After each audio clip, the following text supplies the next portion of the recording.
Okay, so I think we are live. All So, right. chess nonsense and analysis. What to? Here we are Yeah. again. Um, Yeah. Hi, you know everyone. what? I think just to double check, I'm gonna do it old school style and just make sure that we're live. So, hi to the viewers if you can see us. How have you been? It's been a while. You've been educating us for the last few Yeah. weeks.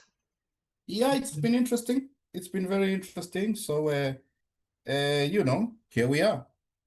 And this is round 6 of the South African Open. It's being played in Johannesburg. We are currently looking at board 1. Providence, or let's say, is playing James Denham. And it seems like we have a reverse Yes. King's Indian on the board. Are we live? Are you able to see us? Because on my other thing, it says this video is unavailable Let's check. on my Let's phone. let's check. Are we live? It seems Not like we 100% sure. are. Hmm. It says unavailable, right? Mm-hmm. It shows the live button though. Let's go It's to the showing channel. live, but we are not showing. Okay, I can see us. I think we are good to go. Now we are, yeah. Okay, so now that we've got the rust off and everything, now let's see. Okay. To the viewers out there, welcome. We're looking at round 6, South African Hi, Open. guys. And now just one more thing. I don't know, you can maybe give us a brief description what's happening on board 1 there. First few moves been played, but I'm looking for our chat box now. So let's just So give me a on board second. 1, it's some reversed King's Indian attack. And Black has played, with G6. So it could be a reverse. It could be a reverse King's Indian. Because if White castles, Black could play C5. Okay, White plays E4. So Black has to decide how to respond now. Black Yes. can play knight c6, can play c5, and possibly c5 is a logical way to play it. C5 and then knight c6. But let's have a look at what is going to happen. All right. So e4 play without castling, it doesn't seem to make a big difference here. Should make a big difference, yeah. What is James gonna go for Dunham? So that is a bit of a quiet start on board 1. These two guys are gonna be maneuvering for a while. Shall we jump to board 2, Watu?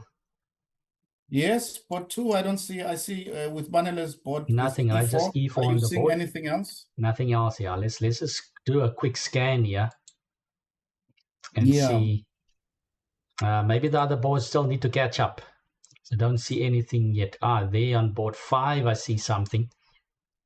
Board 5, Hanko du Plessis versus Loise Selepe. Let's have a look. Got what do you call this? There's Hanko's playing. It's is it a collie or what? It's a it's a collie system because it's a reversed Slav. Slav, yes. So collie and I think it's a good choice against Loise because he likes to get some activity. So it's not so easy to get it in this type of structures. You know, there has to be some maneuvering happening for a while.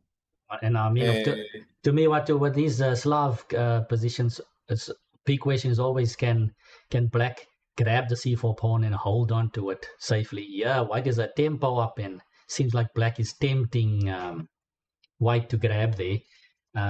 What do you think? Is it, or is e5 just coming in good touch over there after d takes c? Yeah. I think these lines. It's gonna be.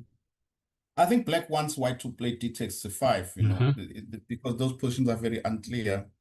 But I think knight d2 is a sensible way to play. Knight d2 played, yes, makes sense. Yeah. Okay. And now Black must decide to play whether Black plays e6 and goes into this whole business, or but I think now it's time to start thinking about that e6, because with the knight on d2, that d takes c5 starts to be more and more possible, isn't it?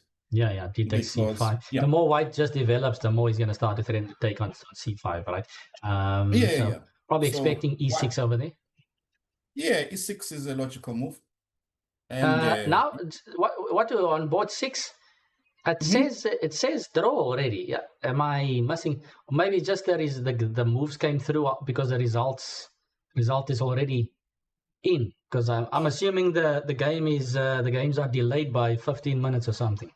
There's a delay, and actually this position is it seems to me yesterday it was the game between Daniel Kodri, because I was following Daniel Kodri. Okay. This position. Oh, okay. Yeah. So that must just be a faulty board over there. Yeah, there's some faulty thing. Unfortunately, viewers, there will be this, because of the delayed transmission. Once we get everything going, then it will be nice. Yeah, we'll be able to. But I think they are still possibly connecting everything, all the boards, and and so on. So at the moment, it's not really much that easy to see what's happening everywhere. Everything is still fresh. We've got another Slav on the board, on board 7. 7. Pichka, the FIDE master from Germany versus Tyler Nevin. Okay, let's see. What do we call this with a6? Is it Chebanenko? Yes. This is the okay, but this is just normal Queen's Gambit, isn't it? Slav. I mean, you mean now Slav with the normal a6. Slav, not colors blessed. Yeah. Yes. And A6. You know what, dude? That's the a6 line. That just reminds me. I see these two guys play this over and over and over in Blitz games and real games and all over. It's Kenny Solomon with the white pieces, and then Donovan van den Heever playing this with black the whole time. I've seen them whip this out the whole time, and I think Kenny used to play a lot of c5s here. Without b5, you just throw in c5 and so on. Yeah, that's now just looking at this line. So I haven't seen it in a while though. Is it still fashionable? Yeah. Well, but it's too early to tell what will happen, because there are so many options that white can go for, right? I think it's just still way too early for us to see anything. I see a board that would be very interesting, is the Benoni on board 10. Board 10. Tiziano and Ben Hercules. This is a very interesting clash we have over here. Tiziano, young upcoming player, and very sharp player, likes to play fast, very talented. And then Ben, of course, experienced guy for many years now. He used to be also the upcoming youngster, but now he's a well-established player. So Benoni we have on the board.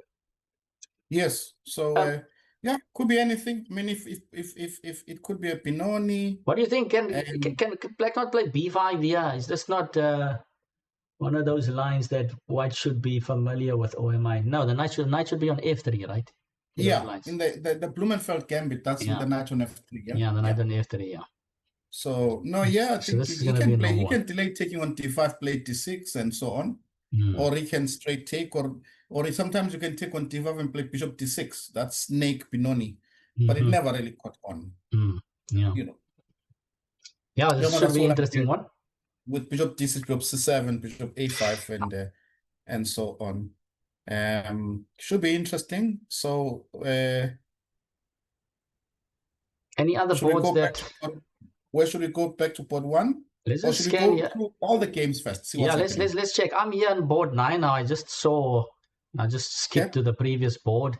We've got Chigozi versus Bezaidenhout. Yeah, so this is the what is this thing called? Rogozin, the one that's very popular these days. So it's gonna be a nice, quiet positional game, and let's see what's going to happen. Still too early to tell. So the players are still trying to feel. I think in these positions, Kelvin, one is always thinking. It's a lot of psychology. you are thinking, what did my opponent prepare? How should I approach this game? Do I have something in the database? So, there is like a lot of cat and mouse going on before the players then finally commit and decide, okay, I'm going to do this or that, right? Yeah. So first 7 moves, still nothing happening much. Yeah, this is a typical position. I mean, black can play h6 here, black can castle. Yeah. So still it's Yeah. going to be an interesting game for sure. Yeah, no, for sure. I think black usually inserts that h6 move most of the times, but we'll see what happens there. Also, it seems like Yeah. white took on d5. But okay, let's jump over to another one. We have Yeah. Regan Palmer versus Calvin Jacobs. We got a French. Regan likes his French. Okay. And it seems like white So took on c5, and now he's playing bishop d3. Okay, so he's not really want to hold on to his bishop over there. That light squared bishop used to, I mean, you always want to sack it on h7 or something. So white is probably just happy developing and castling. Yeah, this is also very well. It's very sensible. White will have some small advantage. It's going to be an interesting battle as well. So black must decide here what black wants to do to leave the bishop on f8 for a while. But what setup do you want to go for on the queen side is a big question. Welcome to the viewers, by the way. What do we've got? Shamil Sparks, Stephen Sparks. He says, hello, gents. Stephen Sparks here. Welcome, viewers. Welcome, Stephen. Guys. GM guys. Wade. Welcome, GM Wade. Throw in your comments in the chat, everyone. Let's get this. What do you call it? It should be like a Super Bowl commentary going on here. So, tell us which games you want to check out. Tell us who's playing something interesting. We're still feeling the positions here. So we've got 10 boards, right? That's available. We've got 10 boards. Shall we jump to the board 1 again? Just to see what's happening. Okay. Board 1. Board 1. Black just played a5. He traded on e4. I mean, this doesn't seem ambitious from black side or what's I mean, trading, of course. I mean, not that black is forced to be ambitious in any event, but what's black's idea here? What's he going to do with the e pawn? Is he going to play e5 eventually? Look, I mean, I think black is just going with the argument that because his bishop is on g7, e5 is maybe not as effective as it would be in the other lines. Yeah. So a5 gives the idea like he wants to play maybe some b6, bishop a6 in some lines. Yeah. So it depends what white will play now. I think white has to decide. It's now a question of the right setup for, by each player, what he wants to do. I'm not a big fan of e5 because, I mean, you're not yet ready, isn't it? White is not ready to play e5 yet. Yeah, you're not even in e5, knight g4, and then all of a sudden the pieces are all over. Ready. You're not ready. But I mean, white can maybe play rook e1. Well, yes, white has to. The main question now is white has to find a way to battle this plan of b6 and bishop a6. So you cannot play like a very automatic move is c3. c3 and then the d3 square is already weak. Yes, so you have to be careful because if you do play c3, then b6. So yeah, it's a very interesting choice by black. And but look, white has to find a way, to find some soft spot, if you may, in black's setup. I don't know. No, I'm just saying what do I don't know. Putting the bishop on a6, at some point white can just maybe trade off bishops. Bishop f1 at some point, or offer a trade to take away that as an idea. But okay, now usually the dark squared bishop is bad, but now I see the point. Black is not playing e5, right? So maybe that trade is not Yes, that yes, powerful. exactly. No, that's why now, I think, for me, it's not, I'm not a Kings Indian attack player. So I wouldn't know the trends in this position, but it seems to me like this is quite an issue here. Look, if I was playing white, I'd be thinking about trying to make b6 uncomfortable, but it's not so easy as well. I was thinking for a second with knight e1, like if I play knight 91. e1, what? Yeah. Yeah. Well, knight 91 e1, I mean, then I can play, if you do nothing, maybe I could move my knight. to d3. Well, I could make the argument I can play f4 maybe, no? F4 in some positions, h3, f4 maybe, e5. Yeah. Set up that structure. But yes, but you see, if I play knight e1, if you play b6, then I can maybe play e5, because surely I get something, knight d5, c4. c3 He was played, plays by the way. c3. Yes, he plays c3. Question is b6. So b6 is logical, yeah. And then Still just thinking rook asking e1. b6, rook e1, bishop a6. What do you play? I want to go. Can I go e5 then? Maybe e5, e5. e6 somewhere, knight d4. E5 maybe, but e6 is so convincing, because if you play e6, I can leave it there. Play. This is getting A4. interesting. A4, okay. This is also interesting. b6, rook e1. And okay, so let's say black gets wary now and plays. Okay, I play b6. You play rook e1, and I play knight d7 as a nice solid move, maybe. Yeah. Okay, by the way, black played a4. okay. But yeah, I don't know. I don't like that for black for some reason, that construction.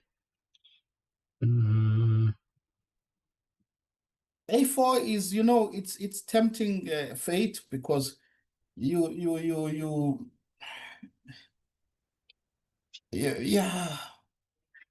Should white play a3 or not? Is black Well, playing a3 such a huge problem? That's the question. Yeah, I think black has to make sense. In order to make sense of the whole thing, black has to play a3. I mean, this was to be a move that black wants to play. So yeah, the main question now is, how should white react? Does white play something like queen c2? Yeah, I like To queen play knight c2. c4, e1? Yeah. I kind of like queen c2. Feels like you have enough time to maybe even throw in a rook d1 if black still wants some b6, bishop a6 business. Yes, it's all a question of timing now, isn't it? Yeah. It's interesting how these slow positions can explode suddenly. Yeah, no, of course. If you make the wrong setup, you can find yourself in the danger of such systems is, you haven't invested a lot of time in developing. You've pushed a5, a4. Yeah. And if you don't find something concrete, you could find yourself in some trouble. Yeah, So black definitely playing something interesting and mixing it up here. So yeah, queen c2 maybe on the cards over there, rook e1, queen c2. I don't like a3, so light squares are becoming weak. But okay, let's see. Shall we check if the other games are on now? yes, board let's have a two. look. Should we go to board two? Yes, we've got Benoni playing here.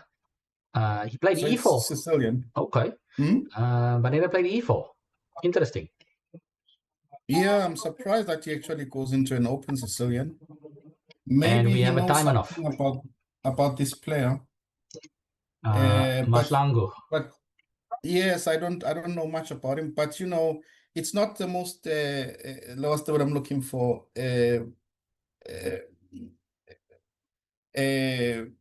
Critical setups. That white can play. You can tell that it's not being played by a typical e4 player. I mean, a typical e4 player, when they play this, they would either play queen f3, which is very much all the rage today, or they would play queen d2, right? Castle long, right? Yeah, against I'm the time talking of about, yeah. These modern I'm talking setups, about yeah. on move 7, right? Yeah, let's just fly through it for the viewers. So e4, c5, Mm-hmm. d4 takes, knight c6, knight c3, a6, bishop e3, bishop Yeah, stop d3, at queen c7.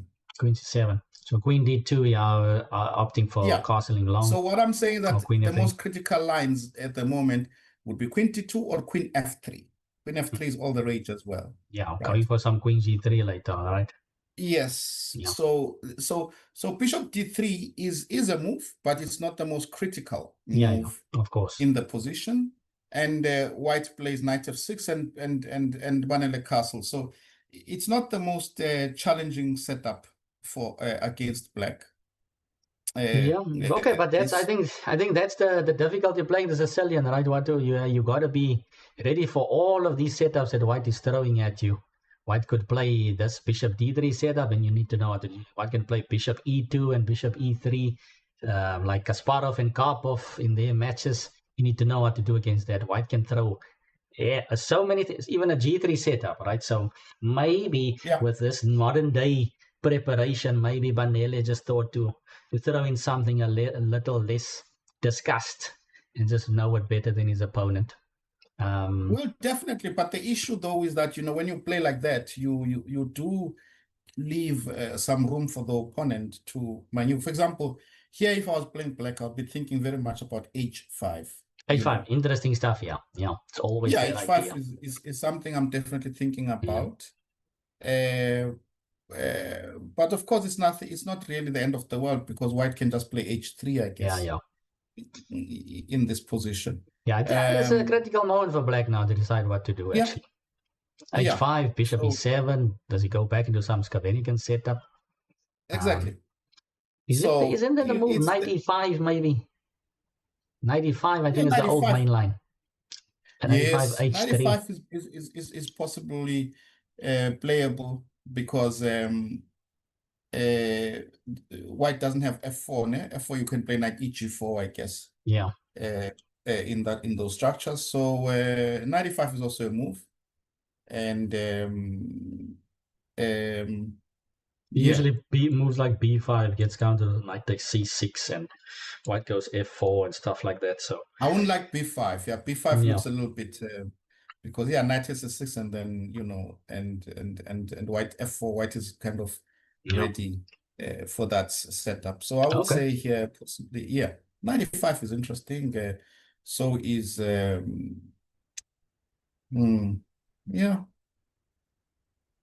Yeah, no, So I bishop must seven. admit this is probably more to my liking. This for white, nice and easy, but still a little bit of bite there. So okay, let's jump to the next one. We've got I think a key clash from what I've been seeing. Well, I don't know about key clash, but just an important clash here. We've got Vusi versus Dante Biakas on board 3. Yes. Well, look, Vusmos has been playing actually very well in this tournament. And Yeah. Dante, he has to be careful. He started playing well, but then the wheels came off a bit. So he needs to come back. So, yeah, are you going to take the viewers through the thing with... Yeah. Let's just fly through the opening here. I see it's another Sicilian, so we have a knight c3 on move 2. Okay. Yeah. So d4, queen d2. Yeah. Is this a la Magnus Carlsen or what? With Yes. Well, b3. it's Been played a lot, right? d3. Yeah. Yeah. It's all the theory today. Bishop Bishop h6, h6 f4. and okay, castle, Yeah. bishop Bishop e2, b2, castles, e5, g3. e5, g3. a5, a4, bishop Bishop e6. b6. Yeah. Seems like this I'm is sure still this is... part of some theory, right? Not my territory, but yeah, I've seen this before. Yes, this is still they are still in book, and so there's still a lot of moving around to be done before the position settles properly, and then we start to play. This is interesting because this could be interesting for our viewers who are maybe slightly who have a slightly less rating, because what they do, they are scared to get into theory. Yeah. They think that it's too much work and so on and so on. But the thing about theory is that you learn it once, and there will be a few key games that you will learn, a few setups, and then it will allow you, even against a grandmaster, even against a world-class player, it will allow you to have a better position for the first 15 moves as white. Yeah. Yeah. Especially This with is the very white, yeah. important. Yeah. Yeah. You're just gonna have, for the first 15 moves, you have a slightly better position. And so there's a lot of importance that one has to attach to this, because I know that when we are younger, we would like to freestyle, and we feel like theory is shackling us down, but it is just the first few moves, really. And the nice thing about theory is that, but you have to go through most of the theory so that you can choose your battle areas. You can still be right? creative with that once you go a bit deeper, yeah. Exactly. But it gives you that option of going into different areas. Like you can say, okay, I like that position that is reached after move 16, right? I like this position. It's nice. Like when you are saying like nice and quiet, do you want something nice and quiet with a little edge? Do you want something completely chaotic? And sometimes you need to have all of this in your arsenal, because sometimes you'll be playing against a certain player, right? A certain player doesn't like this or that position, and you can go for it. So yeah, theory is important. Yeah, definitely. And I actually got a little story about that as well to add as some assistance to the viewers out there with less experience. But just before I talk about that, just welcome to everyone in the chat, guys. Let everybody know we are live. Let's chat. Let's discuss. Tell us which games you want to check out. I welcome ADV and Muntu.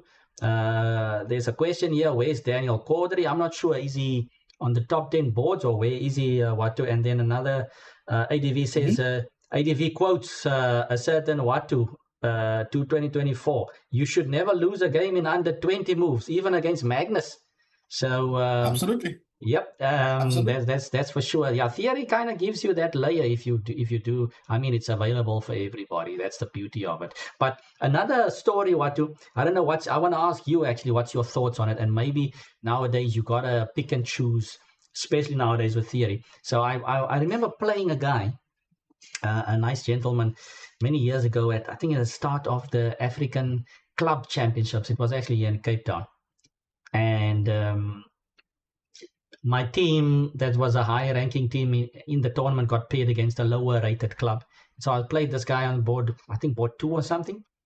And I knew that he played, for instance, I think it was the Marshall Gambit or something. I knew that he played the Marshall Gambit. So I was kind of getting myself ready. Not a heavy prep or anything like this. And now I think could be a good 10, 15 years ago. So I played my E4, my usual stuff. And then he didn't play the Marshall Gambit. And I won it relatively easily, because he was a good 500 rating points below me, probably. Right? And then afterwards, this particular tournament, there's actually a bar right next to the playing hall. So the people just go and sit there and order lunch and so on. So we were chatting there afterward, and I asked him, but why didn't you play your Marshall Gambit?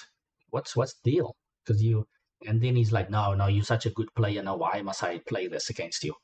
And look, I told him, like, what's the point of you avoiding your pet line here? Now you lost in a way that's not even nice compared to you just playing your best opening. If you take a loss, take the loss, and then you learn something nicely against a strong player, and then you go back, study, and you get stronger. So it doesn't help for you to study your openings and then avoid your own main openings against stronger players. You should be hungry to test your openings against stronger players, and then just learn from it. That's my point of view. I don't know what's your thoughts, Wadu. No, look, if you play any opening, there will be positions that will be uncomfortable. Like some positions, they will say the theory and even the computer will say it's equal, but the position is difficult to play, right? And and but it doesn't mean that the position is impossible to play. Yeah. But so the strong player will know these positions and will take you there, and you are going to suffer. Either you are going to lose or draw, but you will suffer. However, your experience in that position will push you further. Now you go Exactly. home and you look at other games, how they handled it, you analyze your own game, and you've just become stronger. The loss has really literally made you stronger, right? Exactly. Because now you know how to handle a certain position. Or Yeah. you can avoid it and lose very quickly, because the stronger player will know more than you do, Yeah. right? So, So yeah, yeah. okay. Interesting topic that we can talk for many more hours on that. But just looking at this position here before we jump to a new one, it's quite volatile. I don't know, to a certain degree. So there's a pun on the h6 c1 diagonal. Knight b4 was played. Would you prefer here what's I don't see white's prospects of attacking, or is the d6 weakness the main issue here, or see a lot of active black pieces? I prefer white here. You prefer white, okay. I think So what's I white's think game black plan? is okay. I think black is in the game, but if I'm playing white and I put okay with your bishop on h6, but I mean my first instinct is I need to find a way.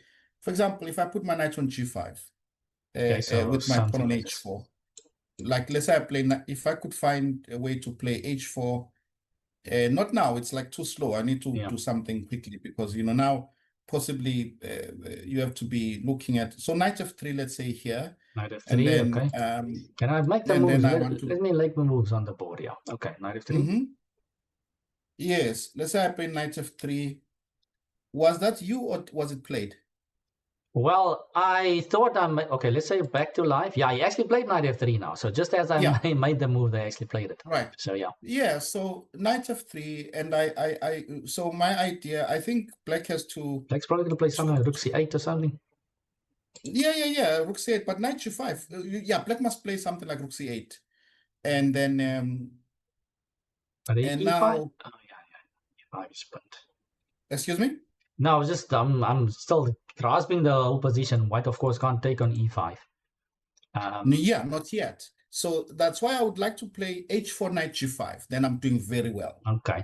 But So question is, does black have anything very active to do before you land?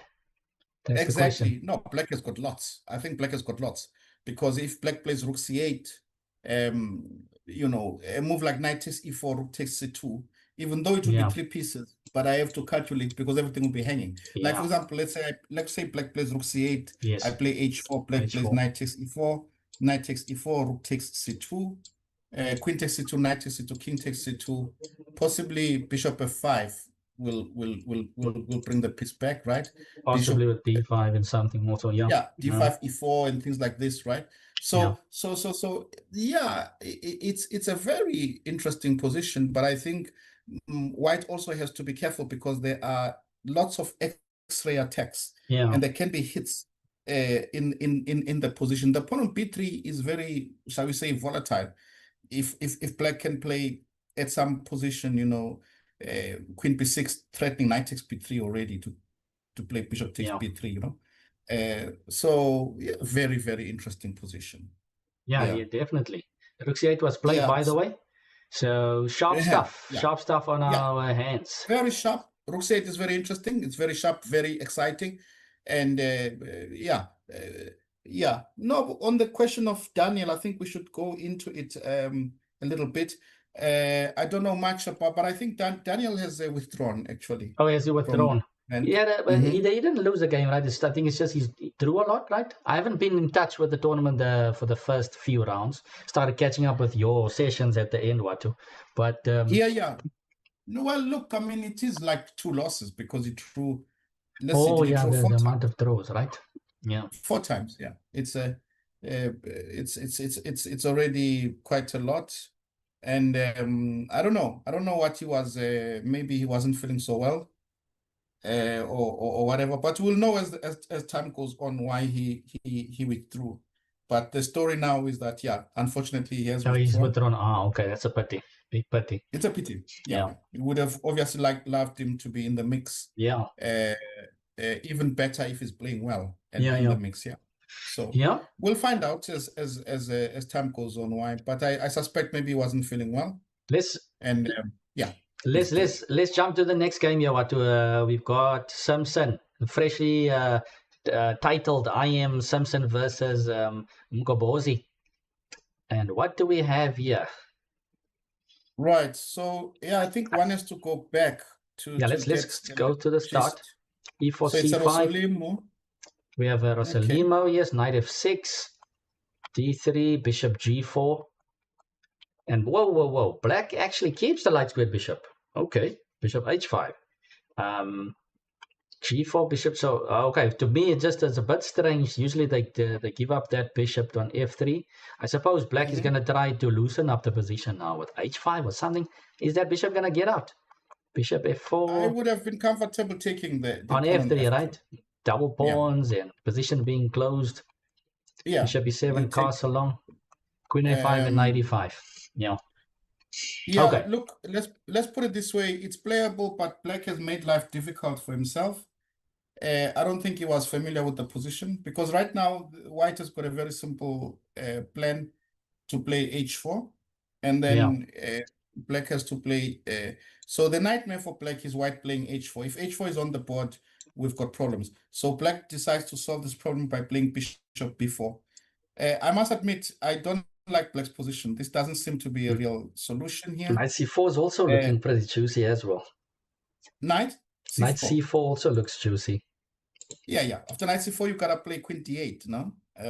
Just to try and hold. So the question is, do you want to move your knight back? It's already so nice. So what do we do here? As white? Yeah, for white to play. I think Peggy. I maybe think we're gonna have to play knight C4. He has made a mess of the opening. It doesn't look good, he's having a difficult position for sure. I think it's a big advantage for white already. That E4 and D3 pawns is just limiting that knight on F6 and bishop on G6, right? There was no need to keep the bishop. There was just no sense. You had to take on F3. Yeah. You had to take on F3. If you play bishop G4, take on F3. I mean, it's, you know. Yeah. So, but because no one was holding a gun against his head after D3 to play G4, he could have played, if he didn't want to give the bishop, he could have played knight D7, you know, these ideas and things like that. So this position with bishop B4, I really am not a fan. I don't think that black is actually threatening anything. Okay, but what is the most efficient way for white to? I don't see anything other than knight c4, or are we gambling something here? Well, you can play queen c2, you know. Queen c2, knight c4 played. Queen c2, then bishop c3, and then b takes, right? Then take with the pawn. Take with the pawn. Okay, that was interesting. But okay, knight c4 is normal. So queen d8 is, let's say, forced. And then after queen d8, though, but I don't like the speed at which Michael Simpson played knight c4. To me, it's not I don't like it, because unless he sees unless he's seeing something clear here. It's what I'm saying. You know, it's a big move. He played very quickly. I mean, you know, bishop b4 was played, knight c4 was played within like 2 minutes. It's a little bit unprofessional, should we put it that way? Yeah. Because because I mean, this is a critical position with the knight on e5. You have to spend some time. You can give it 5 minutes there, because once you find something, you are better forever. Yeah, for sure. No, this seems like the position's on the verge there. Yeah. So if you go knight c4 like this quickly, I don't know. For me, unless you have something which I don't see after queen d8, I'm not saying it's not there, but I'm just saying it's not like that, you know. So it does give me a little bit of an like a unprofessional feel on knight c4's part. But maybe it's just playing on feel. But okay, after queen d8, what do you play? Queen d8 was played. Queen d8 is first, yeah. I mean, now with h4, black can just come to play h6 or even h5. Exactly, but that's why you needed the knight on e5. That's why I want to keep. I wanted to keep the knight on e5, because if black plays h6 and then puts the bishop on h7, it's like a Slav now. You know those Slav variations where white takes on c4, plays bishop g4, right, like that, right? Yeah. It's nice and solid, and black can rope a dope, so to speak. I think I don't know about knight c4. My question is, what is knight c4 achieved? You see, now he's thinking. For me, unprofessional. In a sense, I don't know. I don't want to be too critical, but I mean, you understand what I'm trying to say. Yeah, for me, if you're gonna play knight c4, then you should to know think. what to follow up with, right? Yes, you can't move a glorious knight on if I put it on c4, and then after queen d8 you start thinking. Yeah. This is not making sense. You think before you move the knight. Yeah. When you play knight c4, you already have to have a concept that is going. I don't see the concept as yet. Maybe you can create one, but yeah, I think for me, knight c4 was too fast. Yeah, like a blitz-like move. Anyway, back to the position. So what do we do here? Do you play now queen c2? Are we fearing bishop takes c3? That's the other question. I don't think we really. Maybe not, yeah? Somehow I wanted to get in f4, f5 even to get that bishop on g6. Okay, but white looks good, but looks good. We'll have to see what white can do here. Let's just jump to the other boards and we can come back. Just have a3 was played, by the way. Really? So now he's insisting. He's insisting. Well, but I go back. But you see, a3. I'm not too impressed with a3, in a sense that it's a lever. If I play b5, b4 later on. Yes. Yeah. I don't see what to me it's okay, but I'm not a believer per se. You understand? Okay, after bishop e7, unless black is going to play 95 back. Yeah, and then okay. I guess. But then I play 97. If bishop e7, if you play 95, I play 97. I mean, if black can trade a couple of pieces off, release the tension, is quite compact and solid. 94 was for me. It's okay, but it wasn't clinical. Yeah. Okay, anyway, let's move on. Heinko now has got this Slav-like position against Selepe. 95 so just played. Board 5. Board 5. Okay, Duplessis seems to, I don't know, it doesn't seem like white got what he wanted from this extra tempo Slav. Because black seems countable. Unless we're playing c4 somewhere, we got to still play a3 first. And black is eyeing that c4 square, so how does white stop black from putting the clamp on there? It's a completely reverse Slav, right? So what I mean is that these positions are also possible with a tempo down for white being black, no? In these positions. Yeah. So the main question here is what should be played here? Knight takes e5 and then something like queen b3, or how do you solve this problem? You got to play c4. How did the white get here? I mean, it looks to me like I'm saying this doesn't look right for white. See, this black has got something. Black has got a very comfortable position. Black's got no weaknesses. I think after rook c1, okay, after move 12, rook c8. Let's go back. So b4. Yeah, just go one move. So wait, he captured on c5, right? But where does h3 come in, though? Oh, he got the bishop there.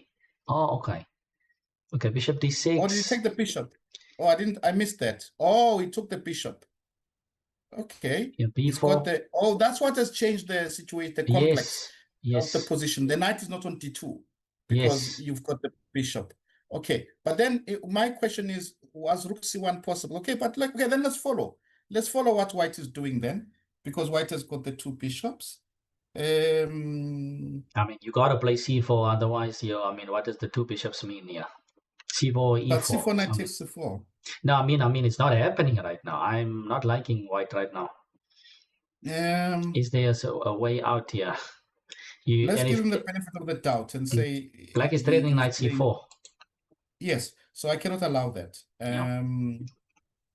So either I take on e5, which I think I possibly have to. Yeah, you have to take on e5. But this rook c1 was some kind of imagine this position automatic move, c1, right? Let's say I played here in that position instead of rook c1. Let's say I played like queen b3, or, to play rook d1. Yeah.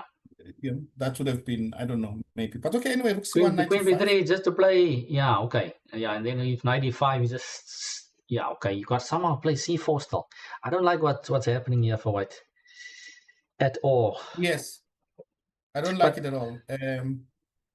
Okay, so so how does white keep the advantage here? maybe white Let shouldn't have. Well, but you got to do something. I'm just thinking maybe white shouldn't have taken on c5 then. With this No, but temporary this loss. I don't think. Oh yeah, because now he's got the two bishops, right? He should have just made a different plan. Yeah, Like maybe play b3, bishop b2, and then time c4, and then open yeah, up the position. yeah, yeah, yeah. Something like that. I think the Played a fact bit that slower. you've got the bishop pair, maybe. But okay, but still I think b4 back, bishop b2, and rook c8. But for me here, this after rook c8, I think it's a critical moment. I mean, I would even think about playing something like but indeed I would queen b3, Queen b3. 95 still. Then I take Takes, on you gotta e5 take. and play Rook c1. rook c1, but yeah, it's not happy somehow. Yeah, I mean you ending up you basically playing to equalize there, getting c4 and trade stuff. It's not.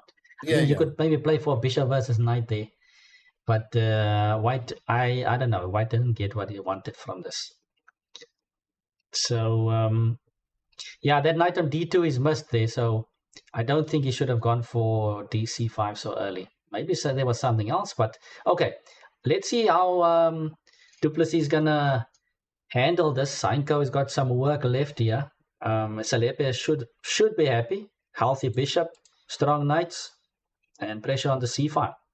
Okay, now let's just check here. Board 6. Is this now still faulty? I mean, this pairing looks juicy, Watu. Yeah, We've but got we don't have Davita the game. Ristovich versus Jack van Zyl. Right? We don't have the game. We don't This is have the like the game. quadra It's a game still. pity. No. Mm, Yeah. real pity. Okay, Should we so go to board 8? okay, we're jumping board 7 now then. Let's just check board 7. It's Oh, we jump board 7, sorry. yeah, So we are on Pichka board versus 7 now. or Neven versus Pichka. Okay, so let's go back. The last time we had left it was after a6. A6 and knight f3. So knight f3, B5, b5, b3, or B3, normal.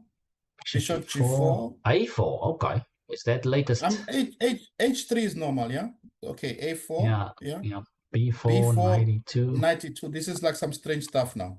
Yeah, 95, bishop h5, c5, and a5. I don't like this 92. What's happening here? He's gonna play knight f3, knight f4 or something. Oh boy, Yeah, but I mean, I'm tempted to, if I can, to grab.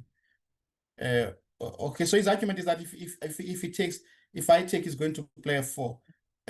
But what if I play Kelvin? I'm just not a believer of all this.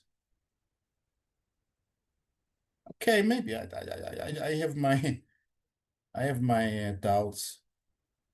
Okay, but why can't black play like 94 in this position after 92, 94? When after knight e2, Knight e2. Okay, let me just get back to 92.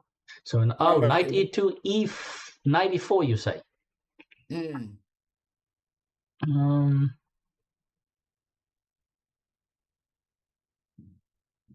Don't know, it just looks fishy. Something looks fishy somehow. With the knight on e2, it just doesn't look, I'm not so happy with the knight on e2. Yeah. You know, but okay, maybe it's possible. Anyway, what did black play? He played e6, knight e6, e5, knight e5, bishop back, bishop h5, c5, a5. Yeah, then white is happy now. Yeah, so black didn't find the right solution. No? Yeah, I mean, this. I don't like this position for both sides. Maybe black has some prospects of breaking with e5 though. What is white gonna do in the long run? Is white going to push on the king side, f4 stuff, or what? G4. What is white aiming for here? Yeah, his bishop is this is position. I mean, it's also. He's not playing for e4.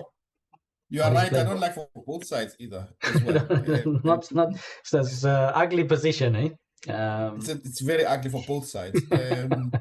So let's jump and see if there's less ugly positions out there. Yeah, but Yes. just kidding there. Nevin and Pichka playing for the full point there, both sides. So we'll stay tuned to that one as well. Okay, our Yeah. French has developed here. The queen is on f8. Some maneuvering here. Which board? So we are on board 8. Jacobs versus Palmer. Bishop takes d6 just played. Queen takes is going to happen, of course. So black has completely destroyed the white center, as the French players usually want to do. But black has now these hanging central pawns to defend, especially the e6 pawn. But I mean, after queen takes d6, if black is in time to play bishop d7 and maybe double up on the f-file, it seems like black has got everything he wants. Is white going to throw in rook a d1 and play with some pin? And I must say, I'm not... Wait. Can white play 95? Or is black breaking the... Yes. White can, but... can he break this blockade? White has to play 95 and...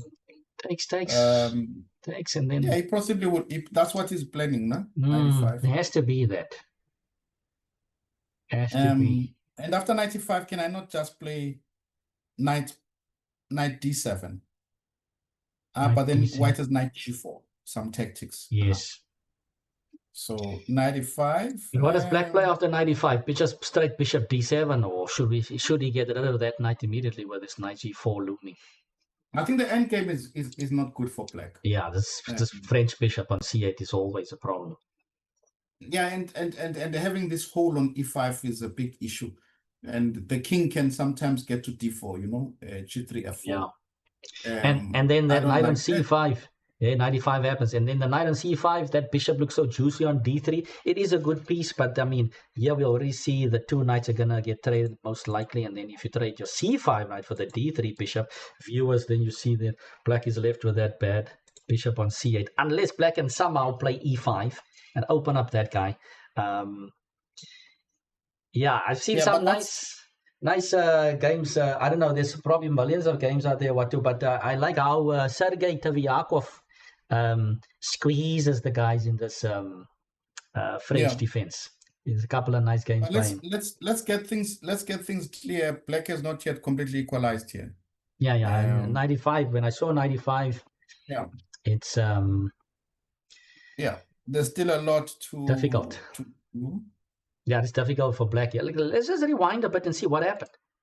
So last we left, this position was bishop d3 was played, bishop e7, castle h6. Of course, we don't want to fall for any Greek gifts.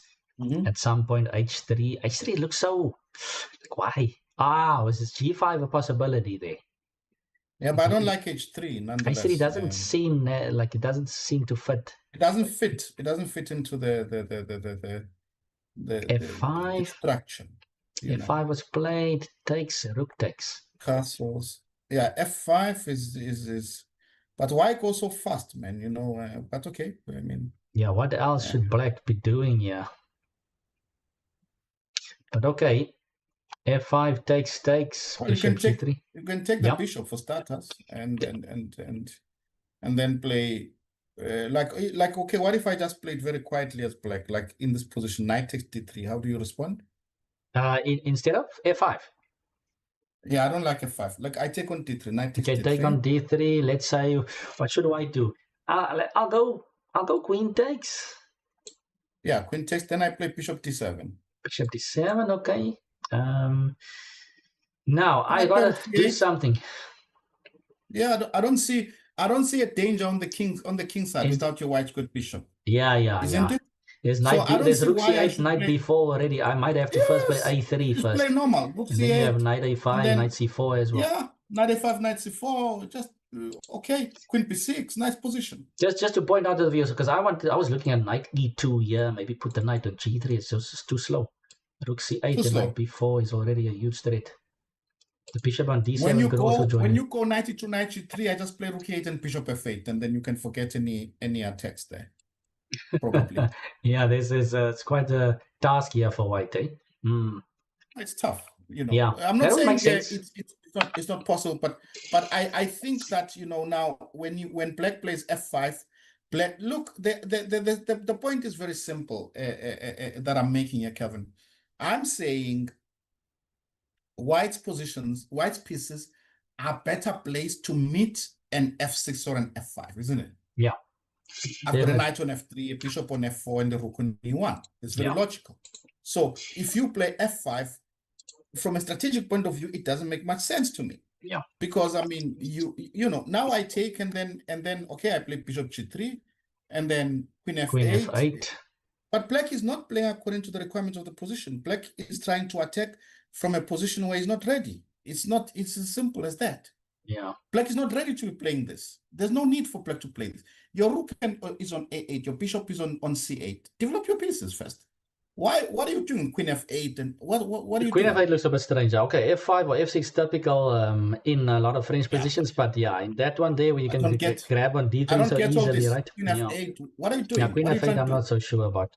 No, then queen e2. Now you move your bishop to d6. I mean, come on. And now I take and play knight e5. Now you're worse. And now he plays bishop d7. I mean, yeah, I thought you needed to just keep some tension in position. It's just trading off is gonna be Take then bishop, play bishop d7, and just you know, stay calm in that position. Hey, all right. So what does white do here? I think okay, but now you can't get the knight on d4. I would have loved to play something like knight b5 and knight d4 later on. If you get those two knights like that, it will be some nice blockade. Right. So what does black want? Black wants to play rook f8, right, and get some play. What is white? What's white supposed to do? Counter that? Is he gonna play in simple f3, right? You're gonna have to. You're gonna have to play f3. You can't afford to put the pawn on f4. So just my feeling is a bit too much, right? So maybe if you go g is what I'm asking. Let's say g3, rook a, f8, and f4. Is that possible for white, or is that too much? I think it's too much. Like somehow gonna try some g5 or something. Yeah, I think it's just too much. You know, I think it's not necessary. It just doesn't feel right, right? You're too loose, you know. But okay, now the ball is back in white's court. Yeah, for sure. So let's say white plays very normal move like rook a d1. Yeah, okay. And then you play rook a f8. Yes. f3. And then I play f3, let's say. Can black is there's no bishop e8 stuff. Where's the bishop going? Nowhere.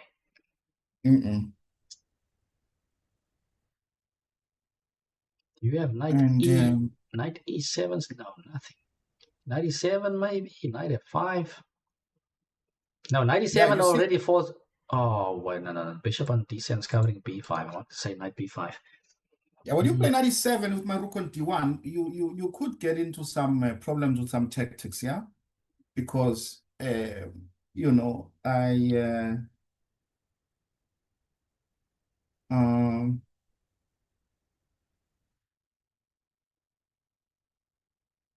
like if I move my bishop and try to play knight e4 in some lines. Yeah. I guess black needs to maybe play maybe an a6 or something, and see what white is gonna do. Yeah, we need some Karpov maneuver somewhere for white. Yeah. Just to you see, white has to. There's a piece that white has to improve to unlock this position, and maybe that piece may well be the knight on c3. Yes. Some rook d2, knight d1, or but this is knight d4 is an active move though. Yeah, knight d4 is active. Where do you put the knight that's on c3? That's the thing. If I could play knight b5 and then, but I think knight b5 you play queen takes e5, queen e5, knight e5, rook e5, knight takes d3. This is the problem. So I can't do that. So you play something like bishop g6. Immediately. Just looking for a place for the bishop. I hang, right? After knight takes e5. Oh, yeah. Okay, knight c4 is in the air. But I mean, where does the knight go after that? c4 doesn't do much. Yeah. I think you must play rook a d1. for sure. Oh yeah, I've got rook And then, a1 on sorry, the board and then a6. is rook a1 on the board? No, I was speculating. Yeah, I got it on the board and analysis. I Yeah. see. Ah, Does okay. white have enough time to play something like? Okay, this is ugly, but knight b1. Shout out to Karpov there with knight b1, pawn to c3, knight d2, If you could, but it knight does look ugly. b3. And if you could, it would be nice, you know. But this knight on b1 is on c3 is bothering me. Uh, I would need this knight to do something. I've got an idea. Okay. What if I play queen h5 here? Although you can play bishop e8. Wait. My idea of Where's queen I wanted h5? to We've got f3 in here already. At what moment? what? At what moment are you playing queen h5 here? So we looked at after. No. I meant immediately. Sorry, immediately after bishop d7, like Yes. as it right. Yeah. If I play queen h5, Queen h5 over here. so my idea is to play knight g4 and then to play. Yeah, knight g4 is a big a threat. So I'm saying to you, what will you play? I go bishop e8. Yes, but bishop e8, I'm happy because now you cannot play rook f8, right? So I've bought myself time, right? So You still got to cover the knight on e5 though. Yes, absolutely. So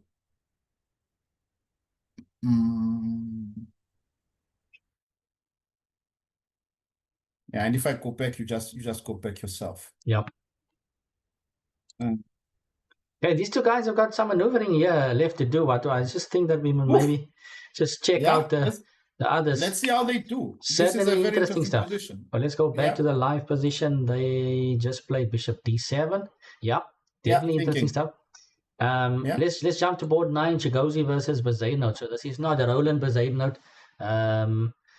This is I haven't seen this one, Leon, but he's been playing well.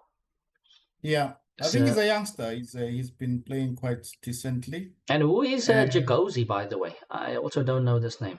I don't know this name. Doesn't have a flag next to it.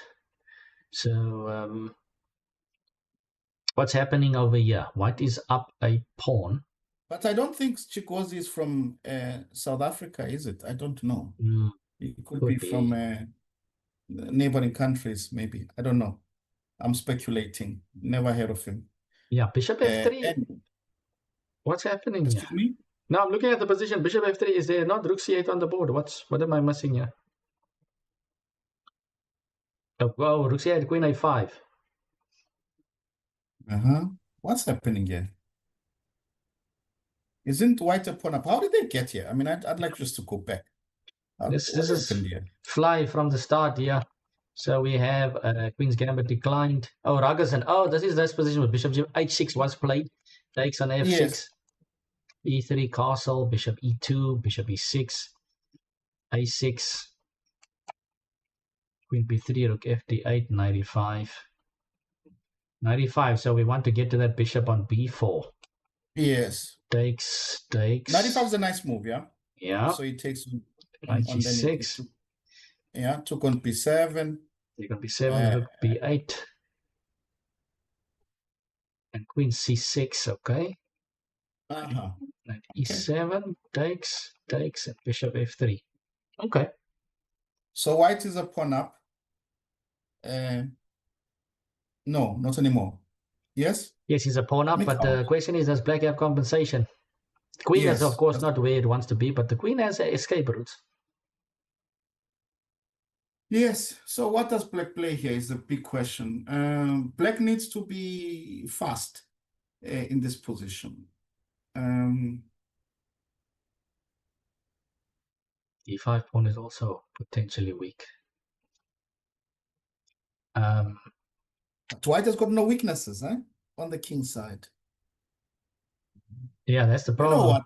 I think just white is slightly better here. Simple as that. Yeah, if black doesn't have anything in the next two moves, white will just be better. Yeah, way better. White is just d5 pawn white, but I think I'm seeing more and more. I think more and more of that way. That white is just simply better here. I mean, there's nothing that black will do here. I was dreaming of Rook, some knight f5 or knight h4 or something, but it's too nothing. slow. There's d5 nothing. pawn is weak. I think you have to play rook c8 for the way I see it, because if you don't play rook c8, you are encouraging the queen to move like to e5 or something like this, right? So I think you need to play rook c8 to force the queen to go to a5. Yes. And start from there and say, well, okay, the queen is on a5. Can I drum up some play there? You know, I don't see how. I mean, I don't know. Can I go desperate? Okay, let me go desperate. Rook c8, queen a5, g5. What do you play? Okay. At least make your opponent think. I have to do something. Yeah. g5. Can I not take on d5 instead dropping a piece? No, I had the some trick rook with b5. rook d5, but my rook is hanging. Wait a second. Knight I think d5. you can. Rook c8. Let me just put on the board. Are you queen a5? And then I want to play g5. So how do you take on d5? First with the knight? First with the knight, but then you have rook b5 somewhere, right? Oh, but yeah. So knight no, d5. You're taking my queen, yeah? Yes, so let's say knight takes d5. Bishop. No, bishop takes d5. Okay, bishop takes, and then what? Rook b5. Rook b5, then rook b5. Yeah. Knight's covering c8. No, so you can't take. So yeah, you can't take. So yeah. So question then is, what do you do then after g5? Can I play bishop d5 first though? Okay, let's try. So bishop takes d5. That's a better try. Yes, that's a nice try. That's clever. If you play bishop takes d5, there's no rook b5. No. Rook c3, bishop e6. I was looking at that, but it's not working. Rook c3, you play queen takes c3. Oh, rook is also hanging, right? Yeah. Yes. c3, queen takes c3. Yes. Yeah. So it means then, yeah, bishop takes d5 is quite nice.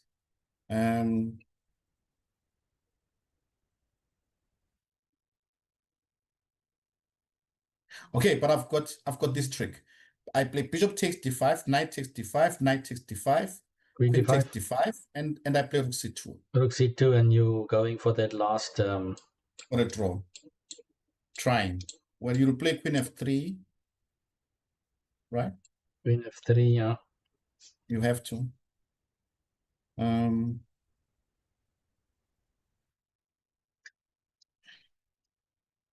not so happy. Still black is suffering. Yeah. Yeah, I'm suffering. Yeah. Yeah, no, so I don't know. Black has got some answering but okay, to do. You can at least threaten that. You can maybe put on a brave face and do that instead of go down slowly. He's played rook c8, queen a5, queen g5. Queen g5. Okay. Yeah, but it's not convincing, yeah. He's covering d5. Maybe he's got some knight f5 or knight g6. No, I'm not convinced. I'm not convinced. Okay, so yeah, looks like black is in trouble in that game. Let's look at this this juicy lineup here with Ben Hercules versus Tiziano. What's happening here?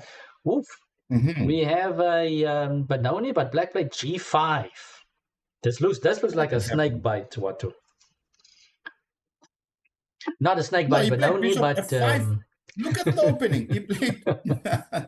this looks like some snake bite. And after knight d2, wait, let's see. He played bishop e7, e4, back to c8. Let's check the actual moves. a6, a4 takes. I'm going through a d6, knight f3, bishop f5.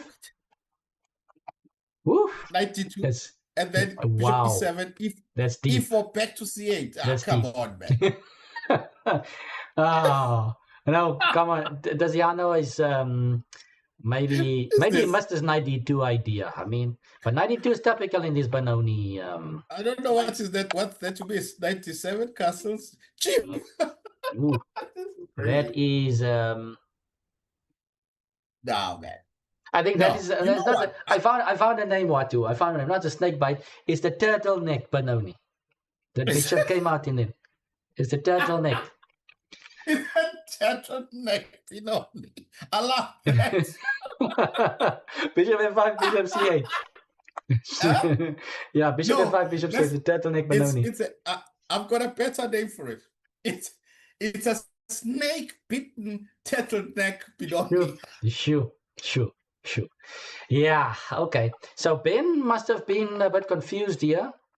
I mean, if you say Yeah. A, you probably got to say B and go bishop g6. Maybe there's something that Tiziano didn't like about bishop g6. The bishop's obviously going to be cut out of the game. Yeah, I don't believe this. I don't believe this what Tiziano is doing. So he But plays h6, and then Ben whoa, plays f. castle g5. Okay. Whew. Exactly. G5. Come on. It's madness. No ways. Nah, man. h6. Okay, to be So fair, Ben I mean, plays. Tiziano is probably trying to just mix it up completely. He knows he's gone wrong in the opening, and now he's trying to like just murky stuff. He's trying to unset. It's interesting when your opponent starts playing bad, sometimes it affects you, or he's just playing some strange stuff. So I think this is my only justification of this type of play here, G5. Black is obviously I not don't know what's happy with the happening here. position. Okay. Knight c4. So white is just playing classically correct here. I like Ben's play. It's usually just very, very sound play by Ben, classically correct here. f4 is trying to expose this this advance on the king side, knight b6. So yeah, now I can see So the this is board exploding here. What, e5 or something is possible? is this the position we're having, yeah? Yeah, knight b6. Shall we go e5 immediately? I'm calculating it. e5. And then you can take on b6 afterwards, and then take on e5, and I mean it's over. Black is bust here. Black is bust. Black is just lost. I mean, I can play e5. E5 and e6 or something coming. Nah, man. After e5, Bishop h5 is also coming. If I play e5, you're gonna have to move your. I think you're gonna have to move your knight from f6, because if you play knight takes c4, bishop takes c4. I mean, this is a disaster. That's what this is. No. Yeah. Okay. No, Tiziano didn't handle this opening well. No. If Ben doesn't win this game, Ben is gonna withdraw from the tournament. Yeah. So no. I mean, no. What I'm trying to say is that the position is so, it's so. Only way, let's just say the only way Ben can throw this away if he's as hasty as a rabbit, right? Yeah, of course. So he just has to. Okay, tortoise, rabbit, not the same. Turtle and tortoise, not the same thing, but you guys get where I'm going. So yeah, okay. So we've got. I mean, nowadays you can't come up with new openings so easily. What to so, those. You can, but you have to analyze it first. I saw on Leeches on the homepage. I saw it. I just didn't even go into it. But I saw on Leeches homepage the stray. So the stray variation or the stray cat variation or something like this. People coming up with the stray variation. Cat. It's either stray cat or stray, but it's like a cat jumping there. So I mean, they make a cat that's in trouble. You want to make your what you call this appearance just for a moment, even though opening might not be sound. But yeah, all jokes aside, Tiziano of course can play much better than that. I think he just got everything wrong here. No, everything's wrong here. So okay, so Ben goes a bit more. Here. Yeah, he goes a bit more. I mean, he doesn't want to even allow black any options. Just takes on b6 and now e5 coming. Sure. No. Tiziano's going to resign the next 10 moves here. For sure. Or rather, put it this way: the position is going to be resignable in the next 10 moves. He can play on if he wants. Nah, this is not serious. Okay, shall we actually get back to border one? Oh, he took on g5. What he took on g5? Is white just going to go?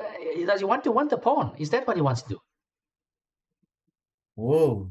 I mean, the piece is hanging. So what is black doing after bishop g5? He wants to take on e7. What does black do after bishop g5? c4 check, king h1. No, there can't be something on that. King h1. No, but I mean, look, if I can take on h2 and bring my other rook to h8, that'd be Yeah. mate, right? Or Yeah. close. So I mean, black can maybe play knight g8 or something. Knight g8. You want to go in the perfect world, black wants to go bishop d7, castle long, and then take on h2, of course. So you kind of got to lull your opponent into that. So for instance, if you play bishop takes g5, I play c for check. What do you play? king I'm gonna come with h1. tricks now. King h1. King h1, yeah. Yeah. And now then I play knight g4. Knight g4. Okay, I saw that coming. I guess bishop takes g4 first. I guess I have to take this. Mate on h2 was threatened. Yeah. Yeah. Bishop then g5. I take on g5.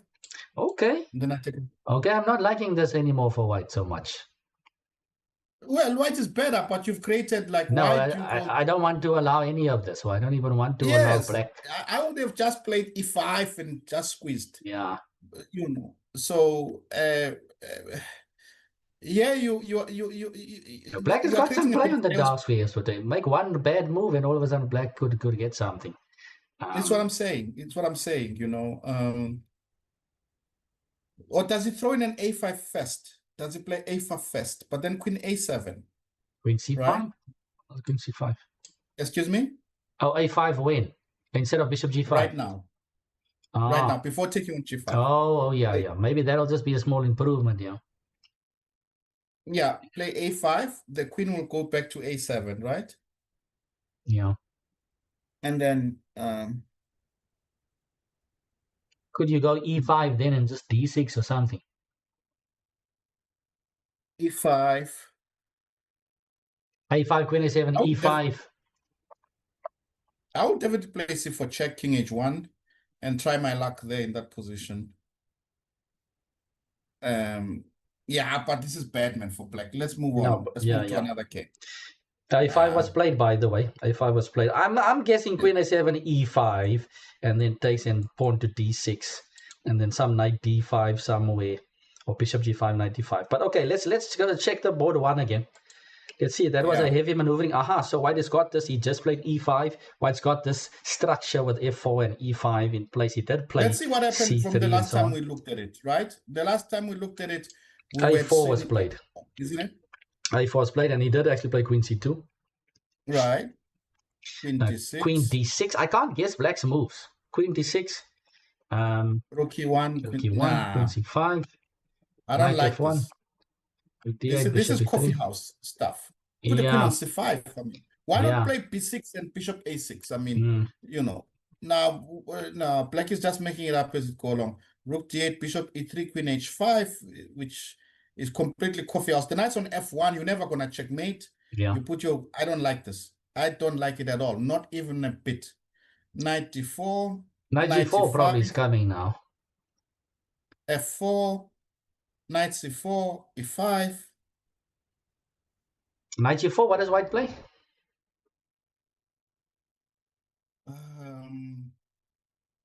Probably rook a no, you gotta be careful, eh? Knight takes e3. I'm not sure what Providence is doing with these pawns, but if you play knight g4, I'll have to play bishop back to c1. I mean, what else? I would have loved to have that rook on d1, then white's got everything he wants. Yeah. So, the question is, why did he not just play? Oh, he doesn't want to allow black to play e5, right? If you play rook, if you play rook a1 at this moment, then... So he felt like he had to play this hasty. But either way, black's position doesn't make too much sense to me. I mean... but, the problem is that knight g4 is going to be... There's going to be lots of chaos. I think knight g4 must come. You have to play bishop back to c1. Can't I play c5 then? This is going to be chaotic, man. Yeah. Huh? That seems like... if you move your knight, then I play bishop f5. No, man. I think Pro has gone wrong somehow.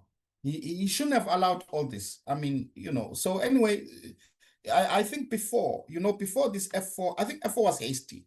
What do you do? You don't play f4 here. There's no h3. Do you play f3? Why don't you play? Why don't you play? d1? Can't you play queen e2? Queen e2. Yeah. Queen e2 is now gonna soften things at least for black. Yeah, I take on e2 and I go knight c4. Maybe I maneuver my other knight a bit. And Maybe. I'll throw in some a3 as black as well. Then you take on e2, I play a3 Yeah, at some maybe. point. Maybe. Okay, then I should play f3. I was thinking about it, but f3 c5. f3c. Oof, yeah. You know, then g4. I don't Takes like on it. g4. Yeah. Yeah. But now it's chaotic. Knight g4, and I'm telling you, there's so much chaos. There's punches flying everywhere, and someone could land on the floor. Yeah. You know. Yeah. No, they're saying in the chat, Watu, that we need more coffee house chess. I mean, I haven't seen a lot of guys fall on the floor at the coffee house, but it's true. It's true. It happens. It's it true. happens. Good overdose from the caffeine. Yeah, okay. I think black has at least got something to work with here. No. It's a game. Look. It's a game that interests us. There's going to be lots of chaotic play. But I must admit, black got away with murder there. Queen d6, queen c5, queen h5 is not serious. But somehow Pro didn't find a way to deal with it properly. And now we're having chaos. That's what we're having. Yeah. Okay, let's jump over. Let's look at that quiet Sicilian there. The bishop d3 stuff that Benoni has played here. 95 was played in that position. Was 90, 95, yes. h3, bishop c5. This is the old school main line that I remember from this. Yes. King h1, d6, f4. Yeah. Is this really how long these guys have been pondering in this position here? Knight c6. Yeah. No, it looks like Benoni got him in the right, because he's not comfortable with these moves. What does white play here, by the way? Did white have to? Oh, bishop e2. Yeah, bishop e2. He goes e5. Whoa, e5. Whoa. Okay, if black takes on d4. With? Knight takes d4. Let's say knight takes d4. No, I take on f6. gf6. Yeah, then I play something like...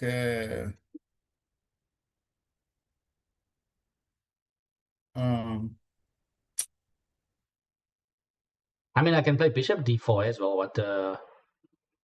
What's happening here? Is knight e4 coming? Is that the point that white is? Yeah, bishop d4 it looks dangerous. No, there's some f5 that can come as well. Okay, how do you want to play it with black now? I want to take. Let's investigate knight takes d4. Okay, let's look first at knight takes d4, right? Knight takes d4. I will take on f6. Take on f6. Back g takes f6, right? F6, yeah. Okay, good. Now I want to play f5. F5, okay. Yeah, okay. Okay, now queen h5 stuff is happening. You've got knight g3 check as well. No, I can't just go crazy like this. Because you could knight play f5. knight takes f5, bishop takes c5, knight g3 check. I must be careful. Wait. F5 I can't just play like that. Takes over there. King g1, you see what I mean? c5 check, yeah. Yeah. But then it means then I will have to play knight e4 instead of. But then instead of f5. Yes. Yeah. Oh, does wait? But can I take on d4 and play knight b5? Knight b5. Ooh. Am I getting something positional? Yeah, I take on b5. Check. Bishop takes b5 check. Bishop d7. Right? Why not bishop d7? Am I missing something? Oh, sorry. Bishop d7. So I'll have to take the bishop. Bishop takes d7. Queen takes maybe. Or you can play king takes as well. Yeah, but then who's better here? Isn't it white? Queen takes and then queen takes and then king e7 or something. Okay, white seems to have some pressure, right? Yeah, maybe f5 and stuff. Nice for white. Yeah. White seems to be happy. No, this is comfortable. Very comfortable for white. Yeah. So, okay. So then the question becomes what to do then. And can I do the same thing if you take with the bishop? Is that so comfortable though, by the way? after king e7. I mean, black has got the rook g8 and queen c6 stuff at least. Which variation? So knight takes d4. We can go back. Take on f6, gf6. Bishop takes d4. So we said what? So bishop knight takes d4. b5. Yeah, bishop d4, knight bishop d4, bishop d4, knight b5. Yeah. Takes bishop b5 check, bishop d7 takes on d7, queen d7, queen takes d4, king e7. Yeah. I prefer white here. Okay, so what does white do? I'm going rook g8 and queen c6. I understand. I'll put my rook on f3. Okay, so I'll play. You go f5, I go e5. I guess you got to establish some bind, right? Play c4 and put something on d5 even. I mean, you've got the advantage on the queen side. Black's not going to push those pawns. You got to maybe play c4, b3, a4, put the pawn on f5. Yeah. I've got to do that. I'll play c4. Yeah. c4, b3. If you play rook g8, I play my rook to f3. Put my rook, then play f5 at some point. Black is going to be frustrated with that structure in the long run, I suppose. Yeah, that's the way. Actually, that's the way to play it. That's the plan. Put the pawn on c4, a4, b3. Rook f3, rook d1, f5. If e5, play queen d5. It's not easy, but the sort of white the idea. But I think white is better. Yeah. I think white is better there. Yeah. Okay. Yeah. Let's check out e5. So e5, what's played? So now, okay, let's also throw out the obvious here for the viewers. Let's say pawn takes pawn. What is white's idea here? Pawn takes pawn. The bishop is hanging. Yeah. Bishop so I can is play hanging. Knight takes e6. Knight takes c6. Knight takes e6. You think the bishop over there? Let's say bishop takes e6. Bishop c5. Yeah, but it's just flashy tactics. But I'm not going anywhere. Yeah. I take on d6. You take. It takes f4, and I don't believe this for white too much. Yeah, black can maybe even throw in a castle long if he. Exactly. Okay, so let's go back. So he takes. Okay, the bishop is hanging, but I cannot be. I cannot. Oh, knight b5. Why don't I play knight b5? Yeah. Yes. Some dark square problems there. Knight b5. You have to take the knight, right? Yeah. Takes on c5. Right. And then I play. Or you take on b5, b6. I'm thinking of knight takes b5 if you play queen b6. If you go check, I'll just go king e7 though. King f8. Yeah, okay. Okay, so then take on c5. Bishop takes c5. c5. What am I doing? Now I'm threatening knight takes b5 with Armageddon. Yeah. I mean, the b5 square is gone. Yeah, this looks nice. Yeah. This looks nice, yeah. There's nothing that black can do. So this is definitely not good for black, for sure. Okay. Yeah. All right. So that's the pointing out the obvious there now. So e5, pawn takes pawn is not on the cards. Knight takes d4 seems interesting. What else? Black doesn't want to move the f6 knight. That will just so he takes on e5 actually. Did he take? I think he took. Oof. I think he misses knight b5. But what should he play there? No, he should take on d4 and go for that position. Yeah. He should take on d4 and go for that position with king e7 and play that position. You know, because the move that we mentioned, yes, indeed, white wants to give that structure, but it's not coming immediately. You know what I mean? Yeah, for sure. To Shahid over there, shout out to the viewers. Thanks everyone for tuning in. Yep. Thanks for the support, guys. Hi, Shahid. Thank you for tuning in. Welcome. So, black is looking a bit suspicious here after pawn takes. We are anticipating knight d5, and I think it's trouble. Pawn takes pawn, bishop takes c5. I don't see what black should play after that. Well, what does black play? No, there's nothing. Just to point out again to the viewers, knight d5, if queen b6. We got, queen b6, knight d6 check, or what? No, we take on c5 and play knight c7. Play knight c7, okay, that's maybe this the most straightforward way. There's also this knight d6 and knight a4. There's a possibility. Yeah. But okay, that's very Mission. straightforward. So after queen b6, knight db5, queen b6, knight d6 check with the pawn on the board, and then knight a4 just double attacking over there. Oh, that's nice. That's also That's nice. interesting That's then. nice. But okay, you can just maybe choose whatever you want there. So I think Do you black play is in knight trouble. b5? Did he play? Let's just check back to live. Yeah, he played knight db5. I think Baneri's no, got this one. but this guy Silo Mashango missed his knight b5, Yeah, and he played this quite quickly. Okay, but he's already in time trouble, I guess, 38. But it's a very critical position. I think now, okay, Banele takes this one. yeah, he takes this one for convinced. sure. Yeah, Nah, he takes this one. This position is it just because collapses. his opening prep there is a success, I would say. Let's Yeah, it looks like the opponent was not sure what to play in those positions. Yeah, for sure. Let's move So on to the maybe next not one. enough. This is done. So which one are we going to? Board 3, we've got Mahleki versus Bekas. We've got Vusimusi here with the white pieces. So we were It was talking that about position. getting the knight on g5, right? Yes, it did, yeah. So he played He knight manages f3, rook c8. He went knight g5 Knight immediately. G5. So takes And happened. indeed, those sets that we're talking about happened. Rook takes c3. So Wow. takes on e4, bishop f5. c2 is on fire. What's the stock here? Black has got a bishop and a pawn for the exchange, or knight and a pawn. It's not as convincing as all that. I believe that it is compensation. Bishop d3 maybe, but it's not so easy to play for black also. Yeah. Don't know if Dante, if this was the best way for Dante to go. What is black threatening at the moment?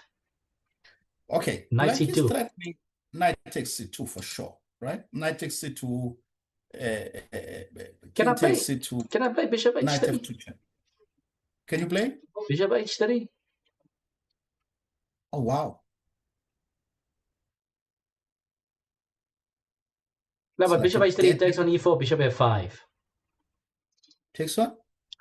So bishop h3. No, I take it and come back. Yeah. I take it and come back. Yeah. It takes and then queen e4 and bishop f5 back. Yeah. c2 is dropping, so that doesn't work. So I think there are two candidates for white here: to play either bishop d3 or to play rook c1. Yeah. Both are uncomfortable looking moves. So this is what the practical side that black is posing. Yeah, and look at his time. Look at Vusi's time. Yeah, I mean Vusimuzi is on 32 minutes, and the position has not even started. It's just starting to boil and bubble. It's not even ready. Yeah. G5 is also. If you play rook c1 now, the pressure's gone from the d6 pawn. G5 could be hanging. Black has those two pawns. I don't think you're gonna have to have dreams of having pressure on the d6 pawn now. Yeah. Okay, plays bishop d3. Bishop d3, logical. You see, the reason why I didn't think this was the first kind of move for me was, but I didn't analyze. At a glance, I thought, okay, take on d3 and play knight c5, right? Yeah. But okay, knight takes d3, c3. But why not rook takes d3? By the way? That's what I was looking at. Maybe rook takes d3. Knight c5, rook c3. 3. Yeah, let's put it on the board for the viewers. So this, knight c5. We want to take. Has to be careful. Queen's covering that though. He needs to find something. Yeah, black doesn't want to just trade off here, but okay, that bishop on d3 is holding everything together. So what do you do? No, you have to. You have to trade. There's no. You gotta take it, right? You don't have any other move. So knight takes d3 must come. Rook takes d3. Knight c5. Okay, so if cd, at least I think black is okay here with CD. Yeah, if CD, look, if CD, I play knight c5, and if bishop takes e5, I can play queen b6 and create chaos, no? Yeah. Right? Okay. So, I feel that knight takes d3, rook takes d3 has to happen. And now, black must show us why he has compensation. He must show us. This is not, the only pressure that black has. Two things that I can see is the bishop on f5. He's got some pressure down that diagonal, And the g5 pawn is momentarily weak. I mean, black can't even push his extra pawns in the center. No. So this is scary for black, actually. It's very scary. Does he have enough? Is the question. Does he have enough? Is the question. It doesn't seem. I'm not a believer, or all of a sudden. Yeah. Okay, but why can I not play like Kelvin, like take on G5 and play 96 or F6? Oh, okay, I've got it. I play knight takes G5. What do you play? Okay, so knight takes D3, rook takes D3, knight G5, right? Yes. Rook D2, let's say, yes? Rook D2 is logical. Yeah. Right. Now I wanted to play pawn to F6. I don't know if I'm dreaming or not. I want to play D5. Am I dreaming? Can you squeeze D5 in? Yeah. I think I'm dreaming. Can I have go queen B6 or H4? Is H4 helping black here? H4, 96. H4 96. I'm not afraid. Bishop A3. Bishop A3. That's something. I always have 94, but then afterwards, yeah, my position looks weird. Nah, yeah, I'll play white is better, yeah? White is better. White is definitely better, yeah. Okay, it's an interesting position. We have to get back. Which one else? What else was interesting for us? Let's the Simpson game. We haven't been to the Simpson game for a long time. Let's check out the Simpson game. Knight takes H5 just played. Looks like white has got what he wanted eventually. What happened the last time we looked at? Remember, we looked at A3, pawn to A3, bishop E7. Okay, so he did play after pawn to A3. He did play bishop E7, yes. H4. And then H4. H5, G5, G5, 97. Oh, okay. So I still maintain that white could have played this better, yeah? But he gets 96. He's got this check. Bishop on takes, B6. Knight B6. Yeah, bishop G3. G3, castles, F4. Of course, white is better. Queen T7, bishop F2. Knight C8. Knight C8, rook F1, rook E8. Why are we playing Knight C8 here? What's play Knight E7 or Knight D6? Oh, yeah, he needs to cover that square. Eh? Yeah. E6, 92, 97, Knight G3, C5, and H5 just drops. Yeah, okay, white is doing good. Yeah, so white is winning this. Yeah, some patient maneuvering here by white. Yeah. It was a disaster by black for long ago, and but now it wasn't convincing by white, but now it's winning, yeah. For but white. Just to point to the viewers out there, and if we spoke about that bishop on. I mean, he played bishop G4, and we wanted him to trade on F3. The culprit here in this position, bishop on G6, is not really in play. Yeah. Right. So it's the reason why he's in trouble. Yeah, he's been in trouble for a long time because of this. Should we go to board 5? Yes, let's check out board 5. What did Heinko do there with his... okay, so he did put the queen on B3. He's hoping to play C4. A5 played by black. Black is trying to squeeze here. Oh, he played knight D2. And then let's see it from that side, yeah. Yeah, so he played after 95, knight D2. 95, knight D2, Queen B6, Queen B3. D8, rook D1, H6. I understand Queen B6. Yeah. I understand Queen B6. A5. Okay, anyway, Queen B3, rook B8, rook D1, H6. Why does he have luxury of moves like H6 and stuff like this? Yeah, I was looking at H6. I was looking at H6 like, yeah. You know, H6, there was just a funny moment. You know, there was a commentary that, remember those books, the New in Chess magazines? Yeah. Before, of course. This was before the internet, where the top players were analyzing their games, you know? And there was one move that Kramnik played, right? And Kramnik says, actually, this is not a prophylactic move. Normally, I play prophylactic moves, This is not a prophylactic move. This is a toilet move because he says he played this No. because he had to go. He had to go to the men's room. Okay. Okay. So he played a toilet. It's a So he toilet played a move. toilet. Okay. Yes. Okay. I haven't seen that one. I didn't see that comment. Yeah. That Okay. was like so. No. What I'm saying is that I get the impression, like when I'm looking at this position, move 16, Rook I F3. see. Looks like a It's a toilet move. toilet move. He has to go. He just Yeah. makes the move and goes. I can see H6 and then you get up and you run. Yes, Yeah. H6 and you run. Yeah. It's most convenient. It's just you're on the side of the board as well. And then you run. Exactly. So is that I don't where understand this. Topolov picked up on this toilet moves? Topolov maybe got suspicious there from Kramnik. But okay. So A3, Okay, A5. just the big question to me here is could Black have played knight c4 somewhere? I mean, when White played knight d2, for instance, is knight c4 not already an idea, or is that letting The idea is White off always the in hook? the air. But I think the only issue is that, you cannot stop E4 then after a while. Knight C2, then I take, and then Yeah. I will maybe play with E4, Yeah. Okay. Um, And eventually White will put the bishop on c1, I guess. Eventually. Because I'm trying to get this, I'm trying to kill the bishop on b2. Queen b6 looks a bit strange, yeah. Queen b6, queen b3, rook d8. So almost like Black is playing some automatic move. Rook d8. Why rook d8? Exactly. Okay, so but back to this position now after A5. What's happening?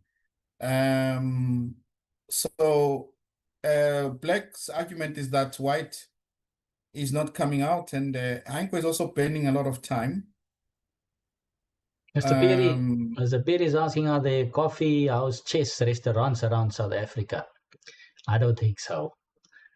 Maybe some get-togethers, but nothing particularly. No chess cafes around. There used to be, by the way, Mr. Piri, Muntu Piri, there used to be a Cafe Vienne, a cafe called Cafe Vienne in Joburg. Okay. Where guys used to go and play, blitz and some few drinks and stuff. I don't know what happened to it. I wonder if it's still there. Okay. Yeah. Mark Rubry, the communist. Yeah. He always, of course, writes this column for the Saturday Star and so on. And he was one of the guys who used to like going there. Columnist, but I don't know what happened to it. Yeah. Okay. Okay, back but to now this position. Let's get back here. So Black is playing a5. I just want to set up a dream position here for Black. What is Black doing? Black's got a nice position. I'm assuming if it takes too long, it's not going to be a dreamy position anymore. White played Queen A4. It's trying to force the Queen issue. A4 is sensible. If you take on B4, CB4, and White is happy. Very. So Black's got to leave it like that. I don't think it's really a huge threat, though. I'm okay with him. Is White going to play BA and then maybe A6 one day? Well, BA, I was looking for a second if I can play B takes A5, Queen takes B2. Can the Queen be trapped with Rook C2? But possibly I have B5. No, Bishop takes B5. Okay, so A3 hangs. Sorry. B takes A5, Queen B2, Rook C2, Queen takes A3. Okay. So it means that you cannot play B takes A5, but you could maybe let me jump out for a second, Watu. I'll be right back. Viewers, I'll be right back. Let me just mute myself. Just keep us going there, Watu. I'll be right back. Sure. So which board are we on? We are still on Salepe, Duplessis and Salepe. But do you want to jump to another board?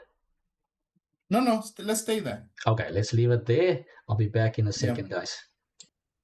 So I mean, Queen A4. The big question though is how does Heinko untangle here? He'll have to throw in a C4.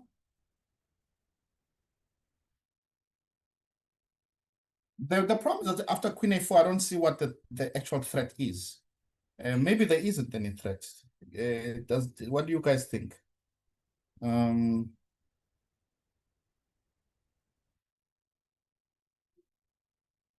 I don't really see an actual threat after queen a4. Mm,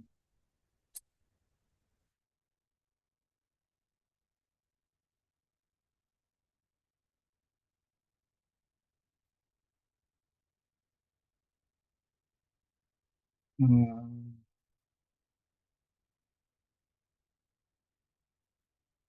Yeah, it's interesting, what black should do, because black also needs to find some kind of a plan to keep it going. Black cannot stay here for too long and do nothing.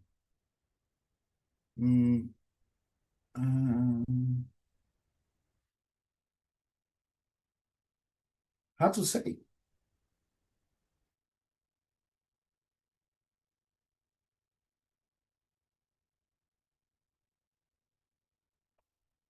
What a position. Yeah, so Loazi must find something here. Mm. I'm actually busy calculating jumping into c4, like knight c4. What's happening there? Nah, maybe not, yeah, because then knight takes c4, dc4, maybe, and rook d4. Attacking the pawn on c4. Then white can double the rooks and so on. Yeah, maybe knight c4 is too rush. Maybe not yet. Maybe I shouldn't play knight c4 yet.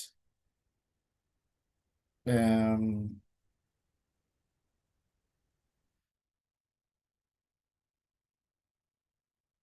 Maybe bishop b8. No, but you know why I want to play bishop b8? I want to go bishop b8 and then move my queen to this diagonal. Not to threaten, not that I'm gonna checkmate, but just to keep white busy on the other side as well. To keep my prospects. But maybe I want to keep the pressure on the pawn on b4. Um, I'm not sure what black should play here. This position is not easy. It's not easy at all. The more I look at this position, and the more I realize that it looks uncomfortable a little bit for white because of that pawn of that bishop on b2. But maybe black, it's not really anything to write home about. White does have two bishops after all, and white is threatening to always to get out with the two bishops. So yeah. Any suggestions? What should black play here though? Knight c4? Yes. Okay. Well, that's very interesting, Mr. Muntupiri. But knight c4, I was thinking that maybe white just plays knight takes c4. And if you play d takes c4, then white plays rook d4. Um, you know. Oh, wait, he's played knight d7. What? Whoa, that's a surprise to me. He's played his knight to d7. Okay. I mean, I wasn't expecting that at all. It looks very strange to me. They're moving the knight to d7. Okay, that's interesting. I think it gives me the impression like he doesn't know what to do. He's waiting. It's a waiting move. Um, okay, interesting. So,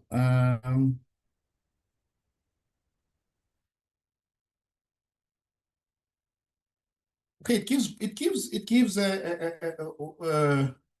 white some breathing space. Maybe queen b5 is interesting, but queen b5, queen a7, yeah. Uh, um, um,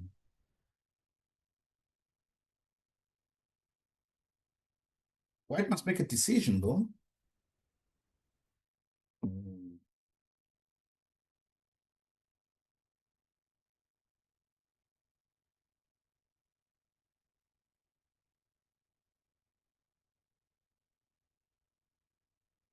Hmm.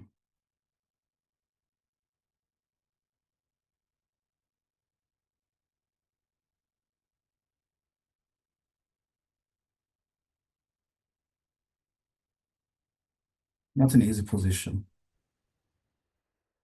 Yeah, the question is, what should white do in this position? Uh, okay, I have a thing. What if I take on a5 actually with the queen? What if I take like queen takes a5, and then if you play queen a5, play b takes a5? I was initially worried about knight c5, but if you play knight c5, pawn c4. Oh, but then knight d3. Okay, wait a second. So queen a5 may not work nicely. Queen takes a5, takes bishop b takes a5, knight c5. Knight c5 may be a problem. Where are we now? What to? This even Well, we are knight, still knight in the fd7. position. Loaz is surprised, definitely surprised me by playing knight from f6 to d7. A big surprise. Mm. Definitely surprising me. You know what I started to realize in this position, Kelvin, is that I was just discussing this, with the viewers, that even though white looks like it's inconvenient, cannot get out, but it's also easy to do something for black either. Yeah. Mhm. It's not easy at all. Wait a second. Since black has played knight d7, can I not play e4? I was looking at e4. E4. If I can play e4, then maybe the knight goes back. No, but then I take on d5. I shouldn't leave the pawn there. What's the point of knight d7 though? Let's put the knight on b6, but the queen is there. Too much time. I don't understand knight d7. Yeah, maybe he just didn't have some ideas. Okay, the question is from Mr. Montupiri is, can white play c4 to unpin the bishop? After exchange, knight f3. Knight f3. But if knight to f3, then black's gonna go knight c4, I'm assuming. Yeah, knight f3, unfortunately, knight c4 is always... Well, that knight has to stay on d2, He has to cover unless you this want to square. give the bishop. I don't think you want to. Yeah. Mm, Just yeah, for example, if you go knight f3 and knight c4, if you ever take there, then black's gonna play, of course, or maybe rook takes. Yeah, this bishop on b2 is not making an appearance. Wait, but knight d2? I wonder. Oh, you can play. Okay, that's actually. You can go knight d2. So knight oh, d2, okay. The other question was, can white play c4 here? But I was c4. calculating that, but the problem is always the pawn on b4.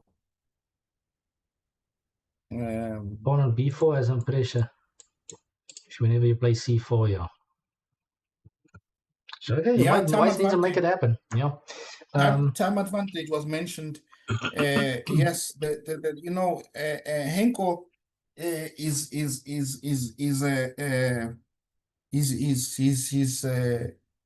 is known to get himself in a short of time, but I think this position it's dangerous to do this in this position.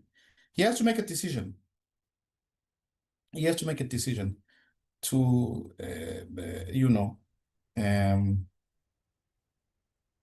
Yeah, he's gonna end up in trouble if he doesn't make a decision. Now that you're back, Kelvin, can I please leave you and the viewers Yep. for 1 minute? I'll be back just now. Thanks, Watu. Let's look at some other games, guys. Let's just jump over.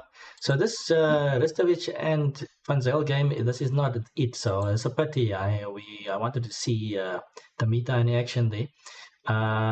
Pichka versus Nevin versus Pichka. This position is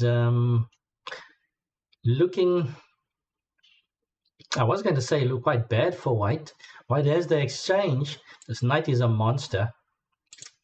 So that's why I don't know. I actually like black here. H5. White, of course, wants to open up the lines.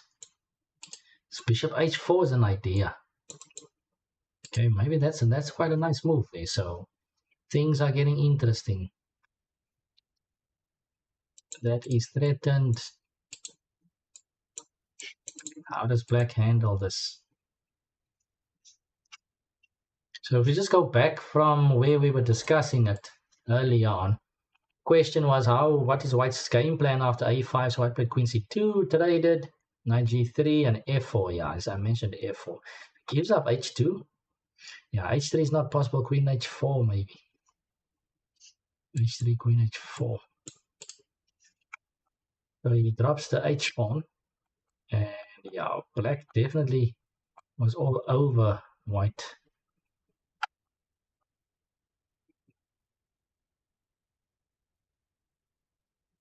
Black had to give up the exchange. Maybe this queen d1 was a bit too early. I don't know. Maybe you could play something else first. g5, f g5, and then bishop g5, ring the rook to g8. So where are we now? g5, g5, f g5, bishop g5. Okay, that makes sense. So g5 here. Yeah, okay, if black gets to lock the position, that's over. Yeah, I like g5. Nice. I'm back. Yeah, we are on board 7 here. We're just looking at Nevin Tyler versus Pitchka. And things are heating up here. Black was all over white, but then black had to give up the exchange.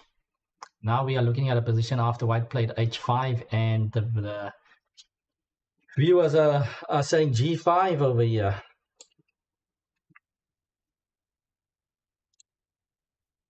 g5. I'm trying to see. After pawn to h5. Yeah, white is really cramped with these rooks. These rooks are not happy.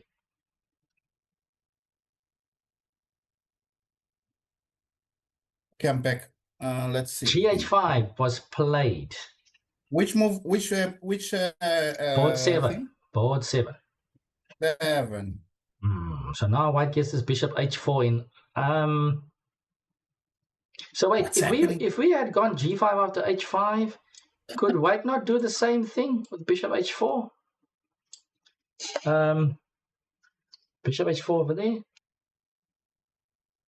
Maybe that was the issue.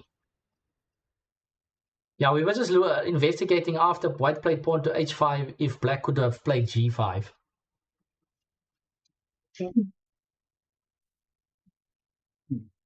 But perhaps white could still maneuver there with bishop h4 afterward. So takes was played. Bishop h4 and queen g4. Wow, this knight is something else. Is the knight enough to Knight 24 is quite powerful, but it's not at the moment having any specific function. But I think it's stopping something going to g3, no? Yeah, of course. And also maybe one day. I think black is slightly better here. Yeah, black is constantly eyeing that b3 pawn with knight d2 if things quiet down.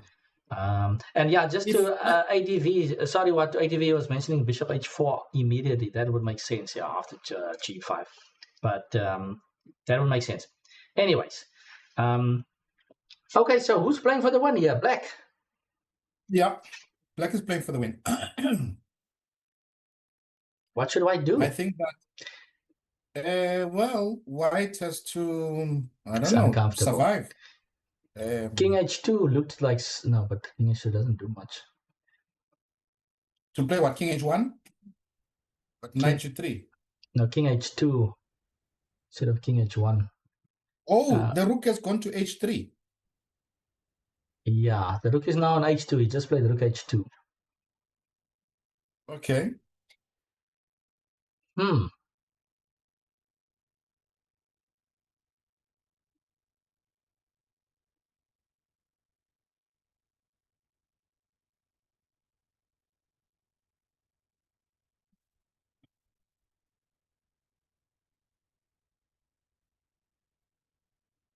Yeah, white has got a sad position. The question is just how to increase the pressure now for black. Maybe G8, you can play G8 and what about rook G8 and G5? Okay. I like that. So at some point, white's gonna have to trade queens. Yeah.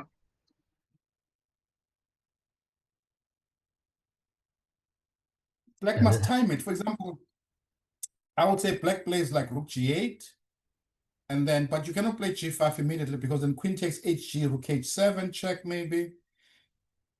You gotta be careful, yeah, with the timing. Yes. Okay, but I play rook ga, and then yeah, you see, the thing is that it's going to be difficult for black to win as well after the trading, you know, because yes, I think black is better, but can black win? Can you rather go? Let's say black goes rook h. No, you can't go rook. Yeah, let's say black goes rook h8, king f7, and maybe play h4, something like this. No, man. You know what? I was liking what. Why not? I thought when you said rook h8, you wanted to put the rook on g6, which is another idea. Yeah, okay, I saw that rook h6 and rook g6, yeah. But what then? I mean, after you put the rook on g6, what yeah, is then the if you trade it and take with the rook and then play g6, you know, and then bring the king and try to play g5. I don't know. It's not easy to win, and this time is also not so great. So maybe a draw here will be. It's possible, yeah. But I'm still looking at this idea of black putting the pawn on h4. I mean, immediately. No. Rook h8. And then rook h8. Yes. And then you got some knight g3. Sometimes you can keep the queens on the board.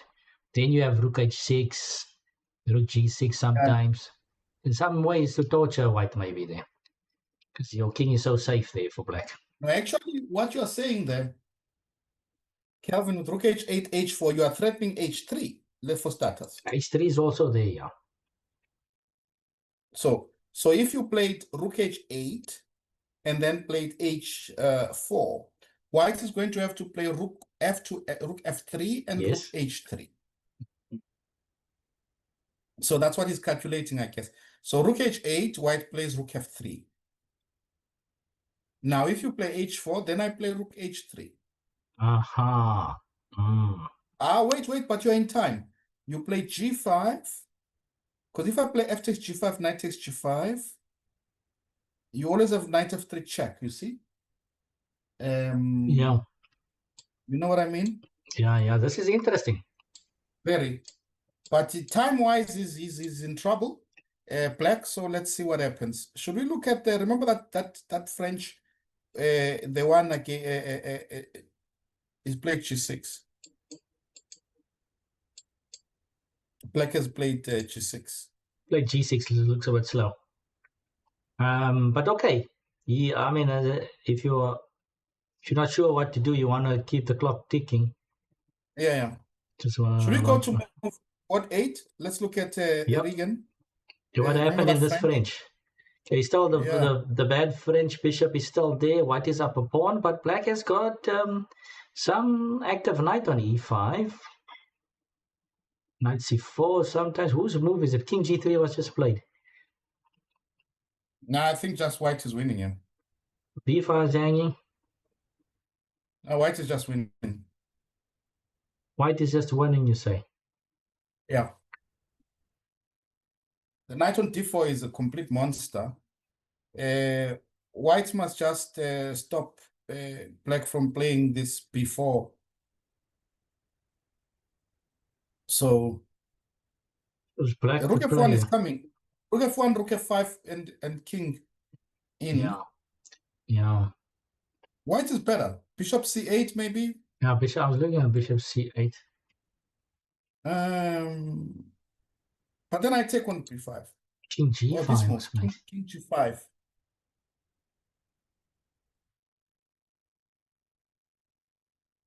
Okay. Threatening knight takes g4, yes? So. Yeah, interesting. But rook h1. No, it doesn't work. I want to play rook h1, but knight takes g4, rook h7, bishop c8. Bishop c8 defends. No, it doesn't. because you drop a piece. What do you play after rook h1? So knight g4, rook h7, you said? Yeah, if knight takes g4, rook h7. And then bishop c8. What am I missing here? Bishop c8, rook g7, check. Oh, wow. Okay. King Yeah, bishop h5, d1. bishop d1. Yeah. Yeah. So that's a big question then. The big question then in this Rook h1, position, big question. Yeah, nice. rook h1, what to do after rook h1?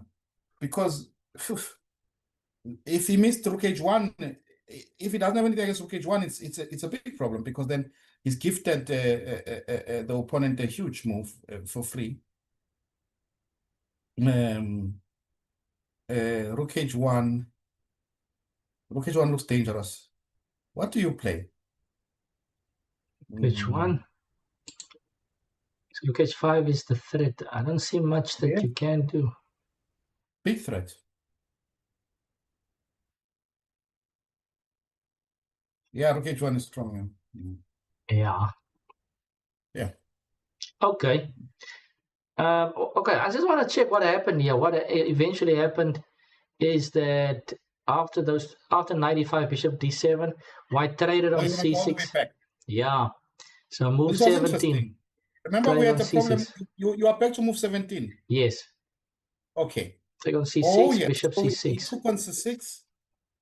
queen e5. Takes, knight d7, back, e5, f3, g5, knight d1, h5, knight f2, b5. You see, that was the problem of that knight was solved, type of thing. Yeah. Why b5 though? I don't know. What does b5 do? Shouldn't black maybe? He's what about c4? Mm. But you see that the still. issue is that in an endgame, it has been said, Soviet principles, you don't push pawns unnecessarily. Yeah. And black is pushing them too much, And this he's is leaving them on the same card as the bishop as well. Yeah. And he's just pushing all the pawns forward. And this is definitely a problem. Yeah, no, eventually I see the e4 and everything. No, there's just too much putting those pawns on the light squares. The light square bishop is just crying out. What have you done, really? So, okay. King g5. Let's see if white can find this rook h1. Let's see.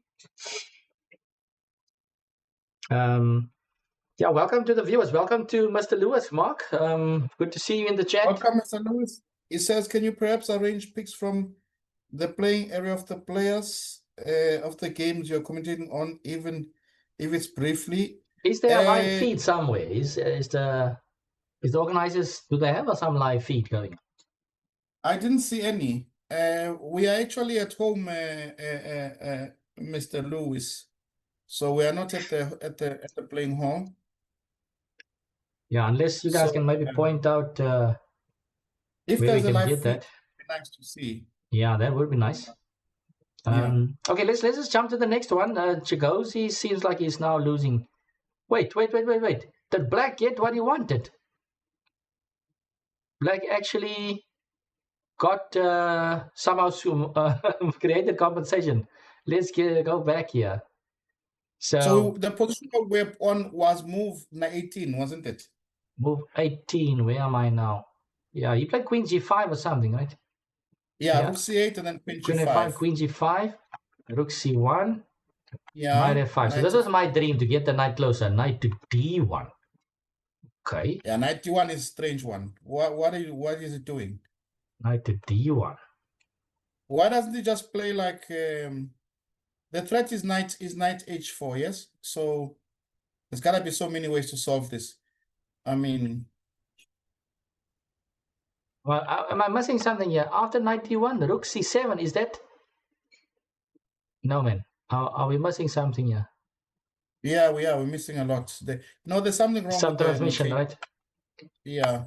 Okay, and then after a few more moves, knight d3, let's assume this is the position. Maybe it's not the position. I don't know. No, it can't be the Mhm. position because knight d3, knight takes f3 is just winning, right? So something went wrong there. Yeah, it's not the position. Yeah. Well, so let's move on. There's something that there was a Yeah. disturbance with the feed.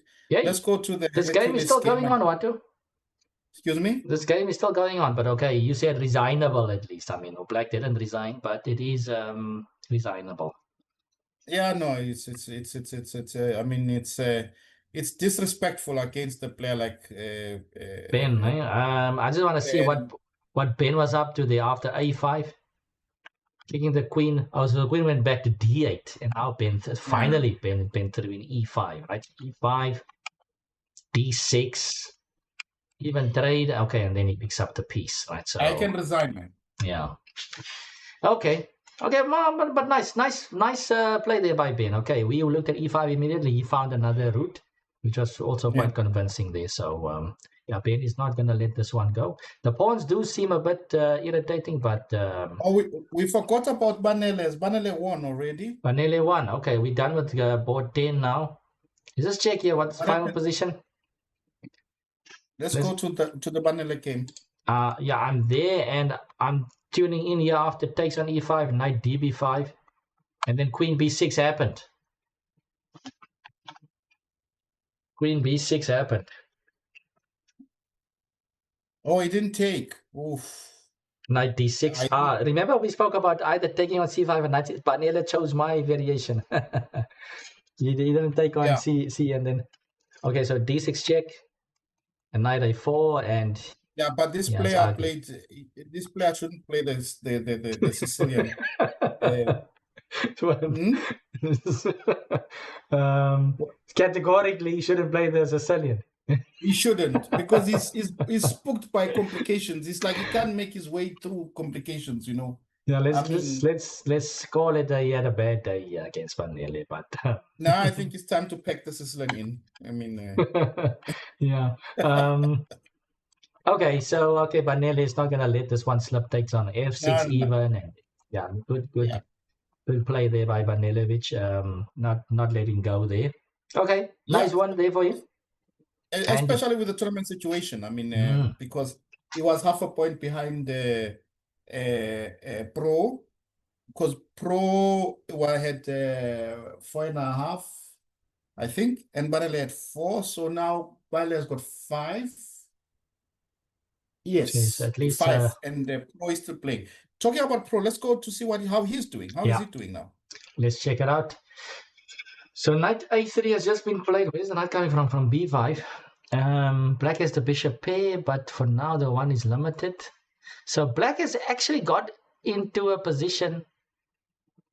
Okay, but now, okay. This knight is gonna get to c4 at some What point. happened to the last time we looked? d1. Oh, he didn't play knight g4. You He remember didn't we what? moved He didn't play 16. knight g4. Yeah, I mean knight g4 was suggest itself. Look on e3. Oh, no, okay. This is now a lot easier for white. Maybe there's Yeah, something that we missed.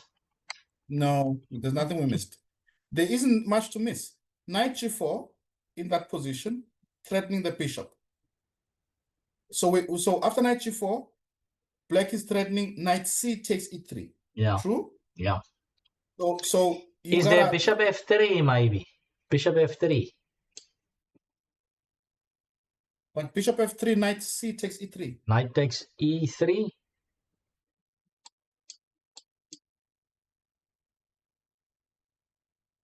I think white's got still got a grip here. Not a grip, but he's not getting mated. Nothing. Simplifications. I mean, white has got the No, but space. bishop f3, I can also play c5, Kelvin. Bishop f3, Bishop c5. f3, c5. C5. Yeah. I'll take this position as black. I mean, come on. Okay, You're bishop doing a f5 good is job. coming, eh? Yeah. All your pieces are coming into the game. You Yeah, play c5, you play bishop f5.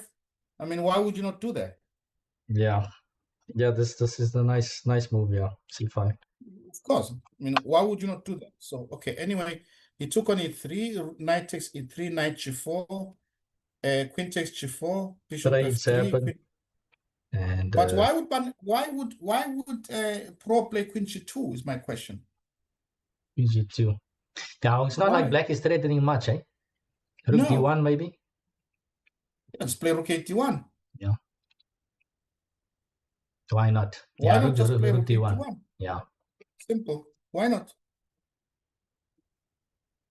I mean, rook 81, I see just very nice position for white. Rook d1, bishop g4. Maybe that bishop on g7 And is not smiling. opponent b7 also is not smiling. Oh, wait. Yeah, The bishop, the rook. yeah. Okay, bishop g4.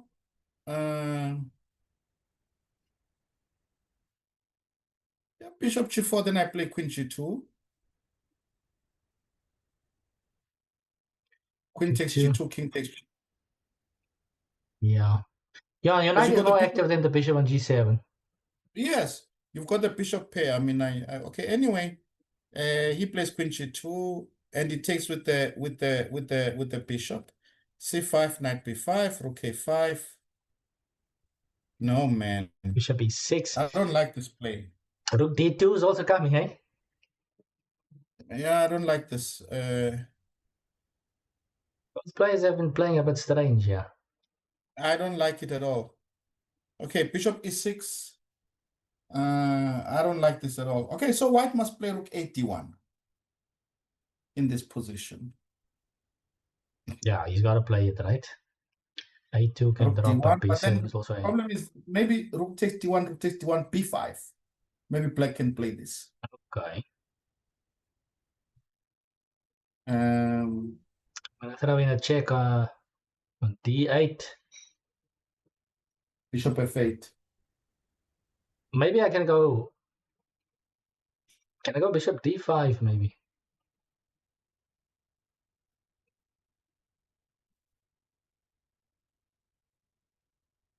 So my bishop d5. Say rook You d1. play? Bishop d5. Uh, I don't know if the no. bishop on g7... Yeah, maybe it is worse on f8. Thinking if I should just play bishop d5 straight away. But The okay, check on danger d8. Yeah? the danger for white is that if white doesn't find constructive stuff, then black will, if black gets out with that bishop, black will be better. Yeah, with this bishop, right? If he gets to manage to play e6 and c4. Exactly. So, yeah, Providence has already played this very strangely. I mean, but okay, it's white's turn to play. Yeah, so rook 81 is logical. I'm worried though. Can black not play rook takes b5? No, black cannot, because I play rook b8 check and rook d8 check and rook b8. Okay. Yeah. Yeah, pawns are just too advanced there. Okay, that makes more Yes. So sense. it means I play rook 81 here, and I ask the question, what you will play? What will you play after rook 81?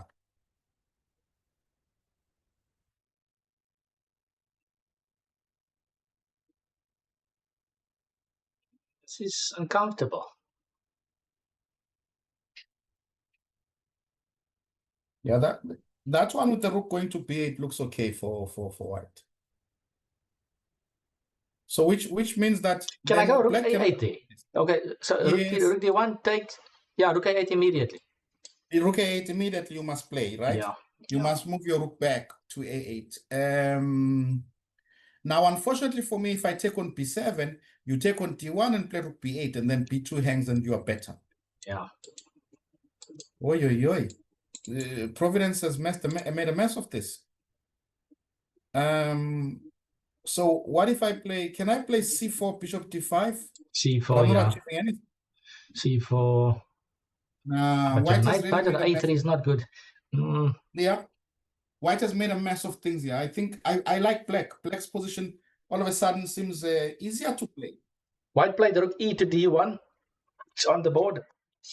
Is it on the board? Yeah. Okay, it doesn't make much difference. Then black should play rook back Rook to a8, a8. right? He's got to find this one. Rook a8, let's see. I mean, The only move. black should find this as this process of elimination, basically. Yeah, it's the only move. It's the only move that's staying the position. But at the moment, I think that the momentum is shifted over to to black. Yeah. So The yeah, momentum. let's keep an eye on this one, Watu. Let's move on. I want to see that Dante game there. Okay, let's go there. Okay, Move game so 3. he did do something. Seems like he did something that you were recommending. He got F6 in all Oh, of this. he took and played F6 96. Okay, that was interesting. So when are you looking at it from which move? Okay, I'm in the final position. Let's go back to Rook C8. Wait, where am I now? Rook take, so Bishop D3, Knight takes D3, Rook takes D3, Knight takes G5 was played. Wait, what move number? Number 19. 19, yes. Okay. Rook D2, and your idea F6. This was your idea. Yes. So yeah, White played H4. I mean, okay, but the big question is Bishop A3. I don't think H4. I don't know if H4 is doing anything. Yeah, it's not really helping White. To me, I don't, because you know why I'm saying that, Kelvin. I'm used to the dragon positions with both colors, with white and black. Yeah. And it's very difficult to checkmate in the dragon structure like this, you know. Yeah, for sure. It doesn't You seem know. like there's gonna be a mate happening. But Bishop A3 No. was black intending Knight F7 or something. I don't know, but they didn't double up. No, Bishop E4. There's certainly a question here. Bishop A3. When? Move 20. F6 was just played, and then White played H4. So I'm looking for an improvement instead of H4. I don't like H4 because the point is that the knight. Why take the knight to where it belongs? I mean, here it's what I'm interested in. I want to see how long Vusi thought. Okay, so after he played 3 minutes. He thought for 3 minutes. Yeah. Yeah, I don't like H4. I don't think H4 is correct because the knight is belonging on E6 anyway. Yeah. You know, it wants to go to E6. Why encourage it? So I think that because as white you already have the what do you call it? The material, right? You should stabilize now. Make sure that black doesn't get play. You know? Yeah, for sure. So I would think Rook 81 and put my rook on D5. Put my rook on B5, things like that, you know? Yeah. That's what I would be trying to do, you know. But okay, anyway, he plays H4 and then H5. I think this is H5, Queen definitely C7. a waste of some tempies. I mean, Queen because if White C7. takes on G6 now in this live position, Black can even just go Bishop G6. Well, he doesn't need to. He can even go H takes. But no, he wants to wait on the H file, right? How? We gotta be careful here. Swing the rook over to H2. Just take with the bishop then. Just take with the bishop, yeah. Yeah. Take with now. If Black gets D5 in at some point, then he's gonna be threatening to. The problem is exactly that. It's that White is not thinking prophylactically, in a sense that if Black gets going, there's gonna be trouble. Pawns are gonna be rolling, yeah. But you see, for me here, I don't think that Dante's Queen C7 was so accurate, by the way, on move 21. Yeah. Kelvin. What I would have played here in this position, I would have considered, no, but I'm wrong. I wanted to play G5, but pawn G5, there's Queen F3. Queen F3 is uncomfortable. Because Queen F3, the light squares, yeah. I was looking at G5, but no, the bishop gets no, a bit. If I play G5, the bishop is got nowhere to go. No, I'm wrong. So Queen C7. Okay. So, but now, what does Vosmuzi do? Is there some G4 move here? That's what I'm thinking now. But you need to, how do you make it work? G4, bishop takes G4. Takes on G6. H takes G6, nothing. Double up. Double up. Bishop H5. Bishop H5, and the sacrifices are not working. Nah, it's not happening. Yeah, it's not happening there for White. I don't like it too much for White, but maybe White can do something. But I think white had an opportunity before this h4, h5. And now, possibly still okay, but very difficult practically to play. And time-wise, he's got 14 minutes. Yeah. This is not easy, you know. Okay. This is not easy. It's gonna take some oof. Okay, At the moment yeah, no, I was gonna say let's move on to the next one. But you were saying your final thoughts on that one? I think black is more practically more comfortable. Yeah. Especially if you look at Vosimo's time. It's not looking good for I agree. well. Dante's got the edge there, at least psychologically. Okay, and then Simpson seems to be looking good here. Is he wrapped up already? Not yet. I mean, black still has some hopes here with some player on the queen side. You know, black. But now Simpson, Michael has allowed all this activity. Yeah, there's some look. I mean, on a practice, usually knight c6, he wants to play knight a5 now already. Yeah, knight a5 and then so jump, jump into c4. Yeah, the knight is very dangerous in this position. Yeah. And you see, Simpson doesn't have an attack going as yet. Yeah. And black has got a maximum position. So for practical reasons, this is very dangerous. Yeah. How much time does Simpson have? 36. It's 36. Enough. It's enough, but it's tense. It's tense. Yeah, interesting one there. Let's just jump to the next one. The next one is Henko's game. Okay, so that bishop on b2 still, but now I'm assuming white wants to play c4 next. This bishop is out. Is out. You cannot stop c4, yeah? I'll stop c4. So white is slightly better. Yeah. Okay, 5 c4. Knight b6. You bishop can't. g7. You're pinned. Oh wow! Yeah, you can't even take on a5. Yeah. Okay. No. How did you allow this? Yeah, what happened here? Oh, c4 is coming. I want to go back. I mean, this is like some disaster happening for black. Yeah. So I mean, knight, how do you allow this? Knight fd7 on move 18. Queen b5. We talked about, but I thought queen a7. For me, for knight b6 ideas. Yeah. Oh, you played rook a8. Rook b1, rook a8. Rook b1. Rook b1. Yeah, rook a8. Threatening b takes a4. That's what's interesting. Yeah, queen b5. Rook a8 is very weird already. Queen b5. Yeah, and then he exchanges. Now this is the not the right decision. Then e4.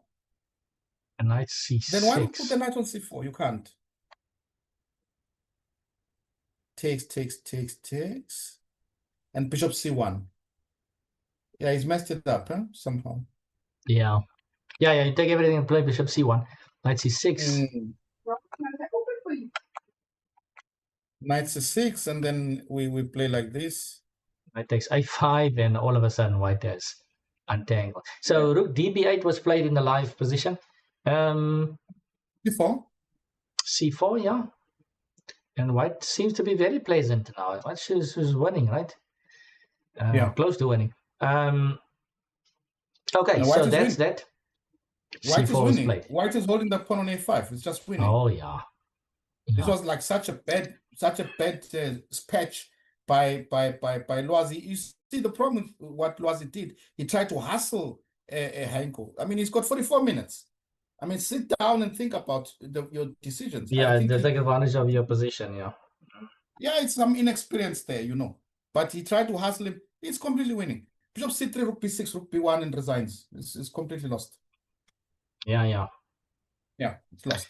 Okay, next one, Pichka and Evan. Oh, he got g5 in. Queens are on the board, but now white's queen is in.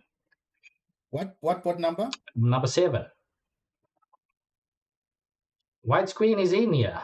Okay, I don't think white is going to lose this. Okay, white loses. What's that?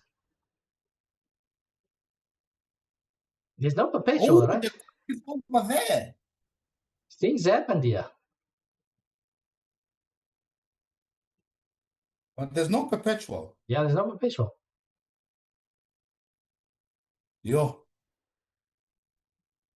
So black's gonna go g4. Black's gonna go g4. I have a feeling that Tyler misjudged this. I'm having a feeling, I want to go back. I have a feeling that he played this way because he looked at the time. So look, after g6, but bishop 29, he played rook h3, king h2, knight f6. No, he's just now played this. 23, 94, queen h6, g5, rook g1, queen h5. Yeah, I don't like it for white. White, yeah. Black has got some chances here now. Okay. I don't like it too much. What is?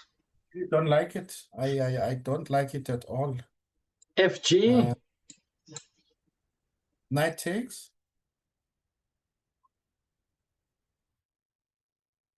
Oh, unless you Can sack. you check? Yeah, can you check on it, b7? Yeah? No. No, you take the knight. Rook takes g5, queen takes g5, queen b7 check, king f6, and you play like, try to get some draw. Queen c7 and queen e5 check, no? Queen c7. No? Something like that, yes. Yeah. I think you gotta bail out now. I think white has gotta bail out.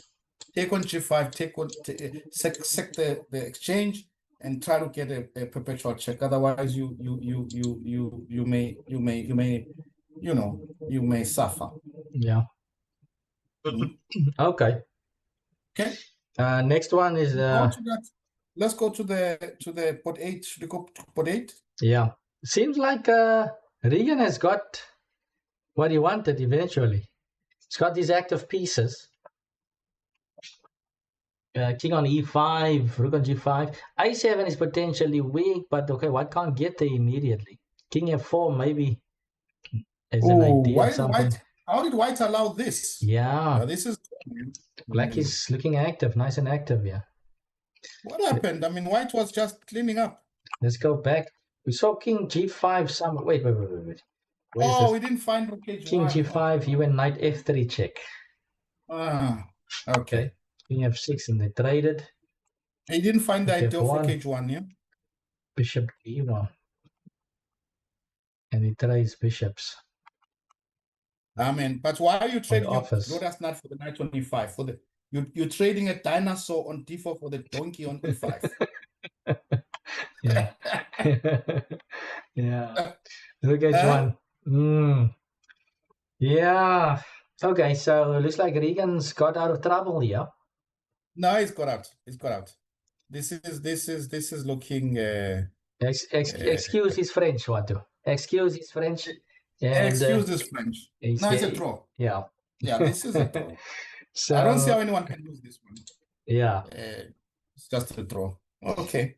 And then so we are back here with this Chigozi game. It seems like he's actually secured his advantage. There must have been some transmission problem, but it was a transmission problem, wasn't it? Yeah. Maybe they've corrected it. Let's have a look. I'm looking back. He's 2 pawns up. Move 18. Move 18. Queen a5, 19. No, they still have that knight d1 thing and so on. Okay, but it's more like it now because knight d1, then rook c1, knight b2, rook c2, knight d3, move 23. Are you with me? Knight d3 over there, yeah. Knight h4, knight e5. Bishop h3. And white is just in time with queen d5. But he couldn't play f6. f6 instead of bishop h3. Yeah. f6, bishop d5. Oh, sorry. f6, bishop d5. Of course. Sorry. Yeah. Oh, sorry. Missed bishop d5. Okay. So bishop h3, queen takes d5. Yeah. No, it's lost. Good defending here by white, and now he secured his advantage. So maybe just the last few more moves to secure, and then the last game is still running. Tiziano is He's legless. He's legless fighting. You know that Monty Python scene? Is it the Life of Brian where the guy with the knight says, "Coward," and the guy cuts his hands off. You don't know that one? No, I don't know that one. No. You don't know the one who are these guys? The English guys, they were called like John Cleese and them, man. The Flying Circus, Monty Python, The Life of Brian. You never okay, it doesn't No, matter. But anyway, there's a scene where one guy he wants to fight against this knight, right? And the knight cuts off his leg, and he still wants to fight, and then he cuts him. He cuts him, and then the guy he's got no legs, but he still wants to fight. still. Then he cuts off his hands. Now he's got nothing, but he's still screaming. Coward, come fight. Yeah. Okay, yeah. I get the impression now with Tiziano's game. I mean, he's got no legs, no feet, nothing, and Yeah. he's fighting on. I mean.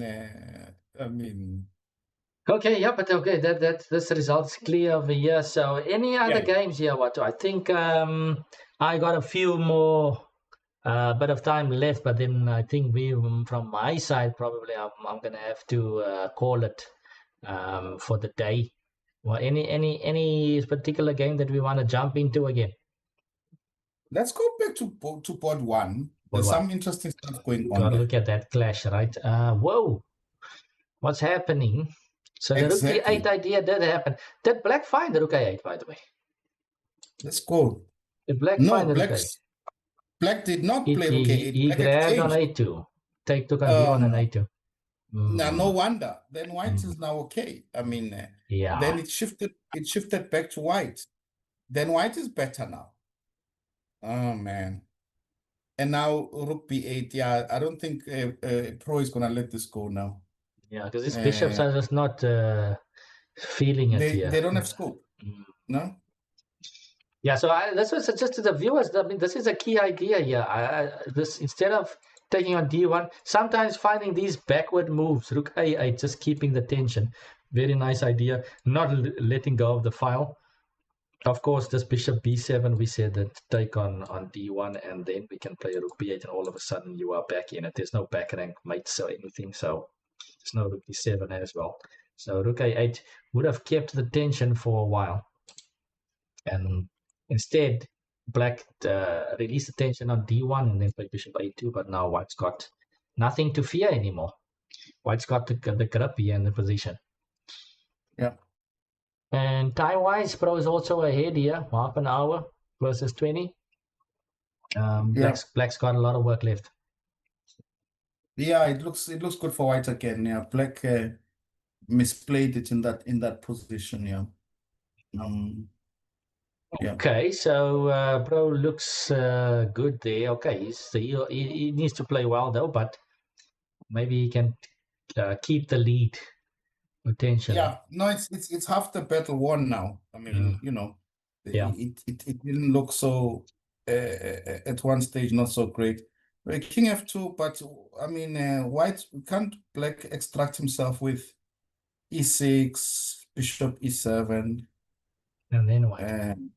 Something like this. Maybe C4 then. E6 and C4. What I was interested in, Kelvin, was besides. Okay, go back, please. One move before King F2. Instead of King F2, yeah. What if I played Knight B5? Knight B5, Rook A5. Good. Knight C7. Let's put it on the board. Knight B5, Rook A5, Knight C7.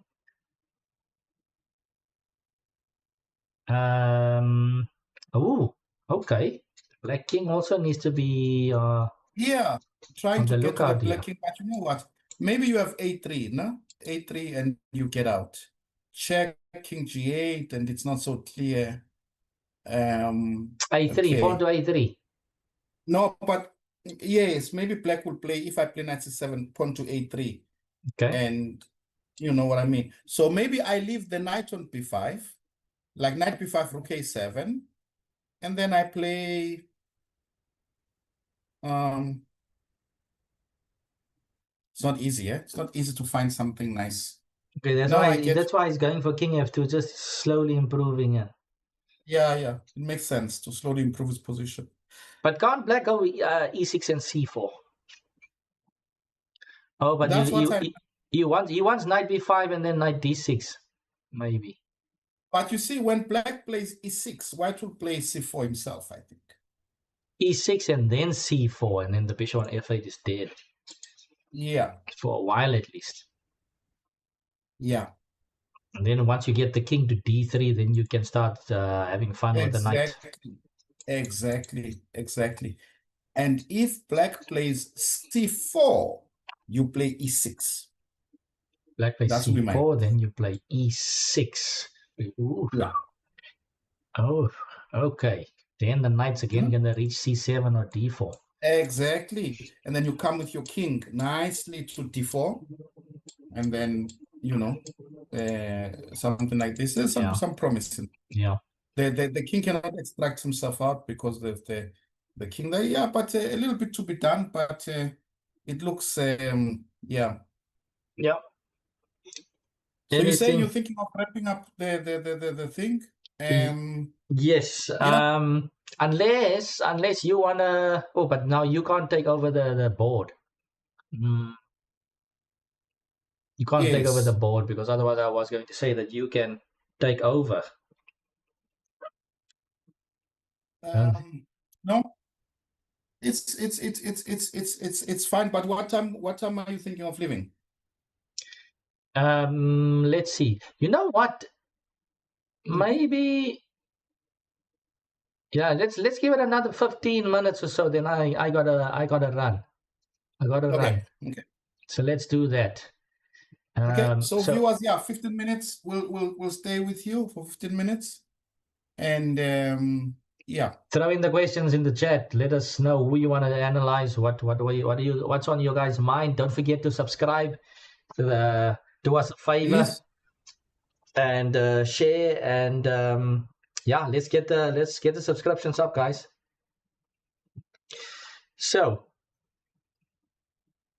wait, what happened? Let's get back to live. So what happened here? Live, back to live. King f2 was played, e6, knight b5, rook a5, and knight c7 played. Woo! Oh my goodness, the knight to f6, then to d7. Oh my.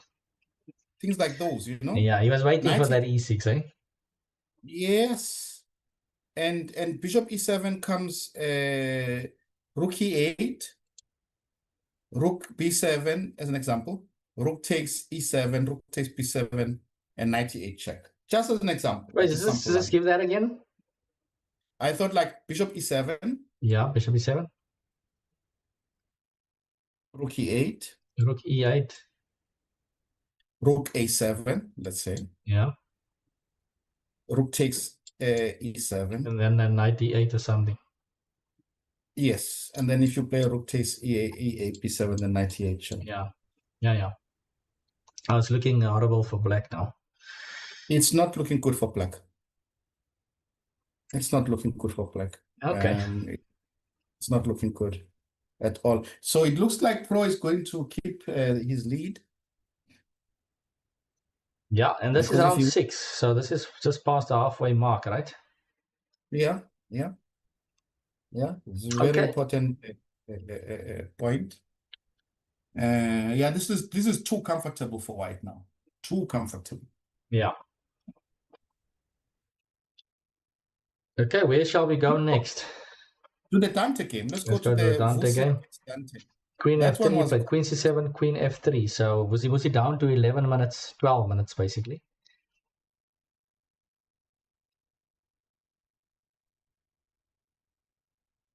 What's happening there? What should black play here? Black still has a bit of work left. I mean, white wants to play g4, right? That's what I'm assuming he wants to do.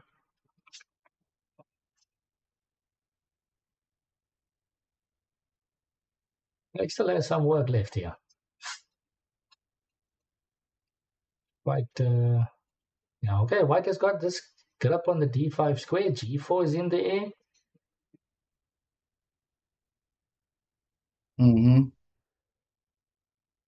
What did white play? Queen f3. Queen f3. I kind of like the move queen f3.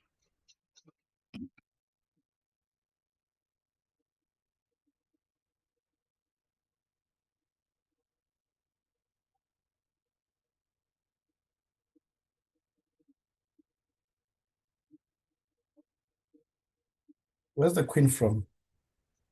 From e3. That's a nice move. Yes.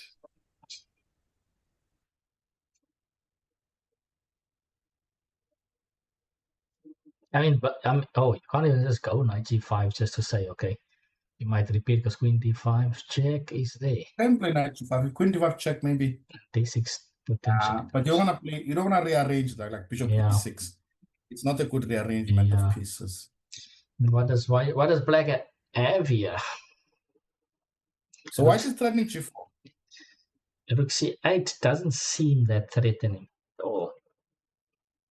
Why not? Rook c8. Let's say I go.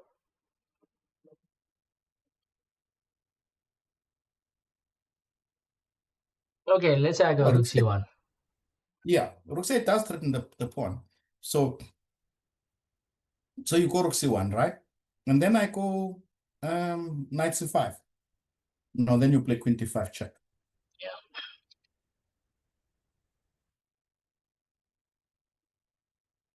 Hey, all of a sudden, black has got a lot to do here. I was even thinking after rook c8, g4, bishop c2 check, king a2, threatening rook c1, f6 is also hanging. What does black do here? Knight c5. No, knight c5 is nothing. Which variation? So rook c8, g4. Bishop takes c2. King a2. Let's play knight g5. Play knight g5. He's feeling the pressure. He doesn't want to go back to g5. No. Queen d5 check.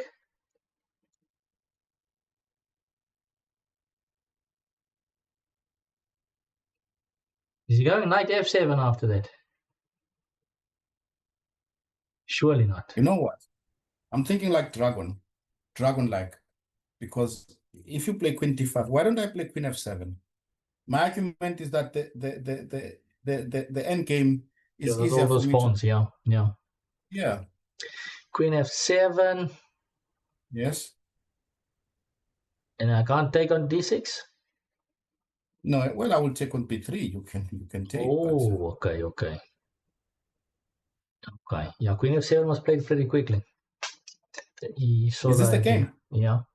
Queen f7 was played. Whoa. This is now interesting.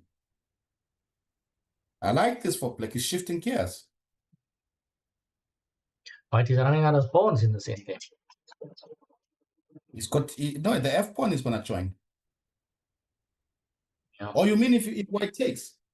Yeah. But white is not gonna take, is it? What is white to do here? Trade the queen. Take the queen, knight f7 and bishop I don't know. a3. Yeah, rook d8. But white is fighting for a draw there. Yeah. I don't think he's gonna get it too. It's like those dragon end games, really. Yeah. You know what I mean? You don't want to get a draw here.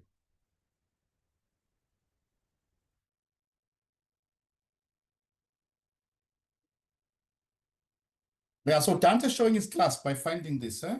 Yeah. This is good play there by him. Yeah.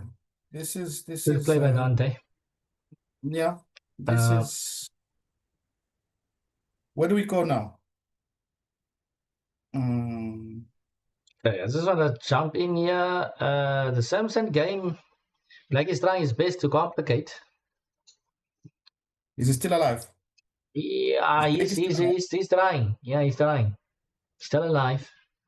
Wow, he's still alive, man. Still alive. Mean, I think Michael should have somehow put him away. He's still alive, big time. I mean, that knight, if that knight lands on some c4, there's going to be trouble, man. Yeah. Yeah, I wouldn't feel so comfortable here for white to say that, okay, I'm just converting here. There's too many open No, it's lines not. on the king.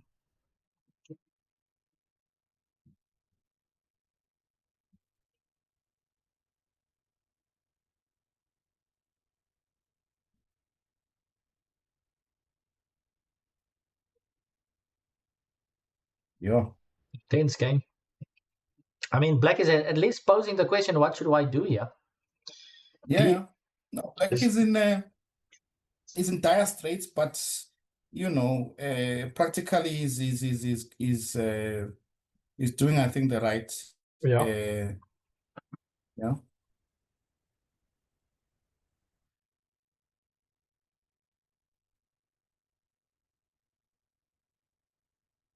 Yeah, I don't know what to do here for white.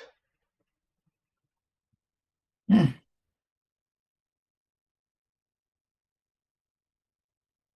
don't know. You're just gonna have to weather the storm, with the knight coming to c4 and hope that you're not gonna get knocked out. Where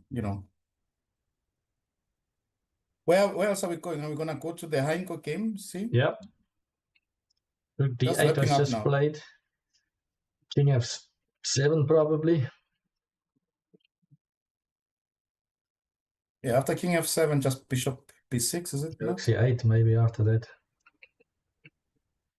Yeah. C-pawn's gonna drop. Yeah, this is actually very easy to play for white. I mean, Heinko has got 8 minutes. It's more than enough time. Yeah. Yeah. Yeah, that's yeah, he absorbed the pressure. There's good stuff there to Heinko for getting out Yeah. of that. Yeah. Um, It's gonna be a very good win for him. okay, so this other game, I just clicked on this Nevin and Pichka game, board 7. Okay, but 7. I'm expecting that he should take the knight, man. He didn't take the knight, it's black to play. He didn't take the knight. He took the pawn on a5. Oh, but he's looking at queen c7, queen f6. Yeah. Yeah, he should be able to hold this. Should also be enough, for a draw. Yeah. Regan and Jacobs, they drew. Yeah, of course. They drew over there. And Jagosi converted those extra 2 pawns. Yeah, of course. And Nyasta is Nyasta is just making there we go. The finally result is in. Yeah. Yeah. Yeah, maybe Nyasta is thinking about the long run here. The toothpick theory. Maybe he's just trying to maybe he's thinking about the tournament is still long, what to. It's possible. So anyways, okay, so Ben converted there. So yeah, there's a few more games left here at the top boards. I'm back here on board 1.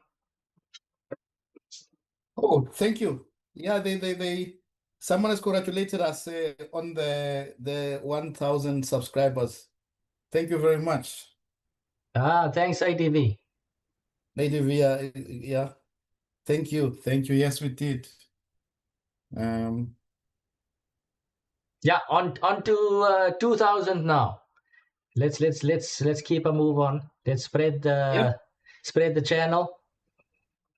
Yep.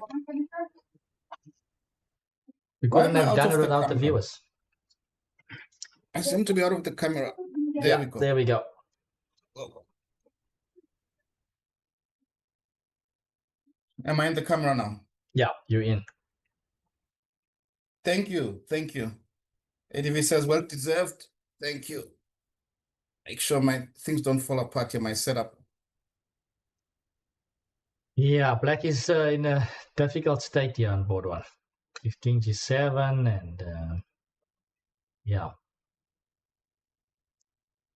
He let go of that position with releasing the tension on the d file. He let go. His rook should have come back. He let go. But I think before that, I think he should have capitalize. That's what he was playing for with Queen C5, Queen Dark, Queen H5, and then finally when he got the position, he let go. No. Yeah.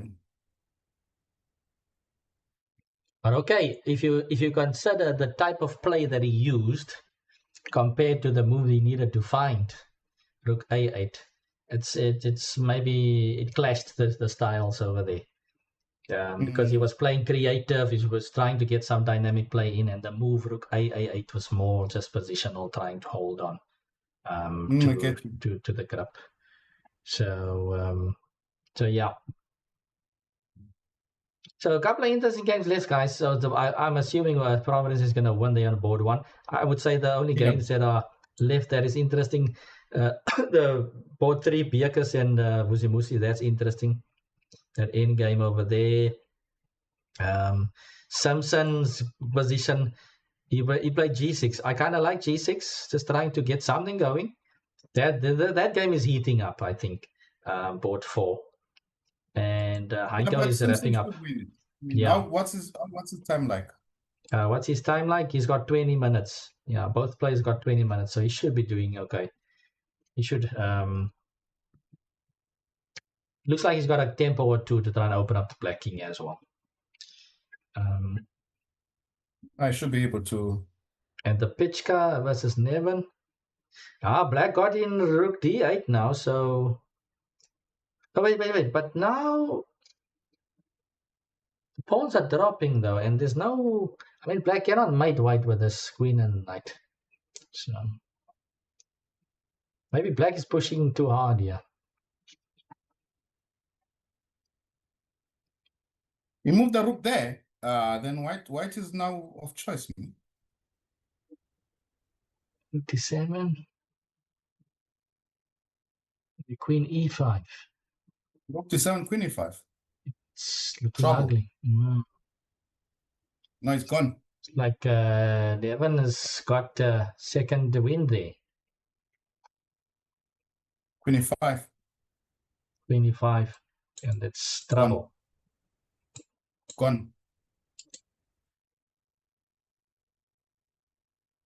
Centralize the queen. Yeah. Okay. I think I gotta step out, Watu. Thank you. It was nice. I think thank you very much for everyone for coming to join. Yeah, thanks everyone for joining. Now we've gone through the main part of the thing. I hope everyone enjoyed it. And yeah, so now it's just the business end of the day. I mean, like let's see if they will get the points on the board. Yep. And yeah. That's around 6. Yeah, I will keep an eye on the results. But absolutely, still a long way to go. SA Opens is a marathon. Thanks, guys, for tuning in. Thanks for the comments. Thanks for the support. Thank you. And thank you very much for the support. As always, thanks to you for holding us down in the last couple of weeks. It's been thoroughly enjoyable. So looking forward to more on the SA Open. Absolutely. Okay, fantastic. Yeah. Thanks, Watu. Absolutely. Thanks, viewers. And we will see you in the future rounds. Absolutely. Thank you very much. Bye. Cheers. Bye.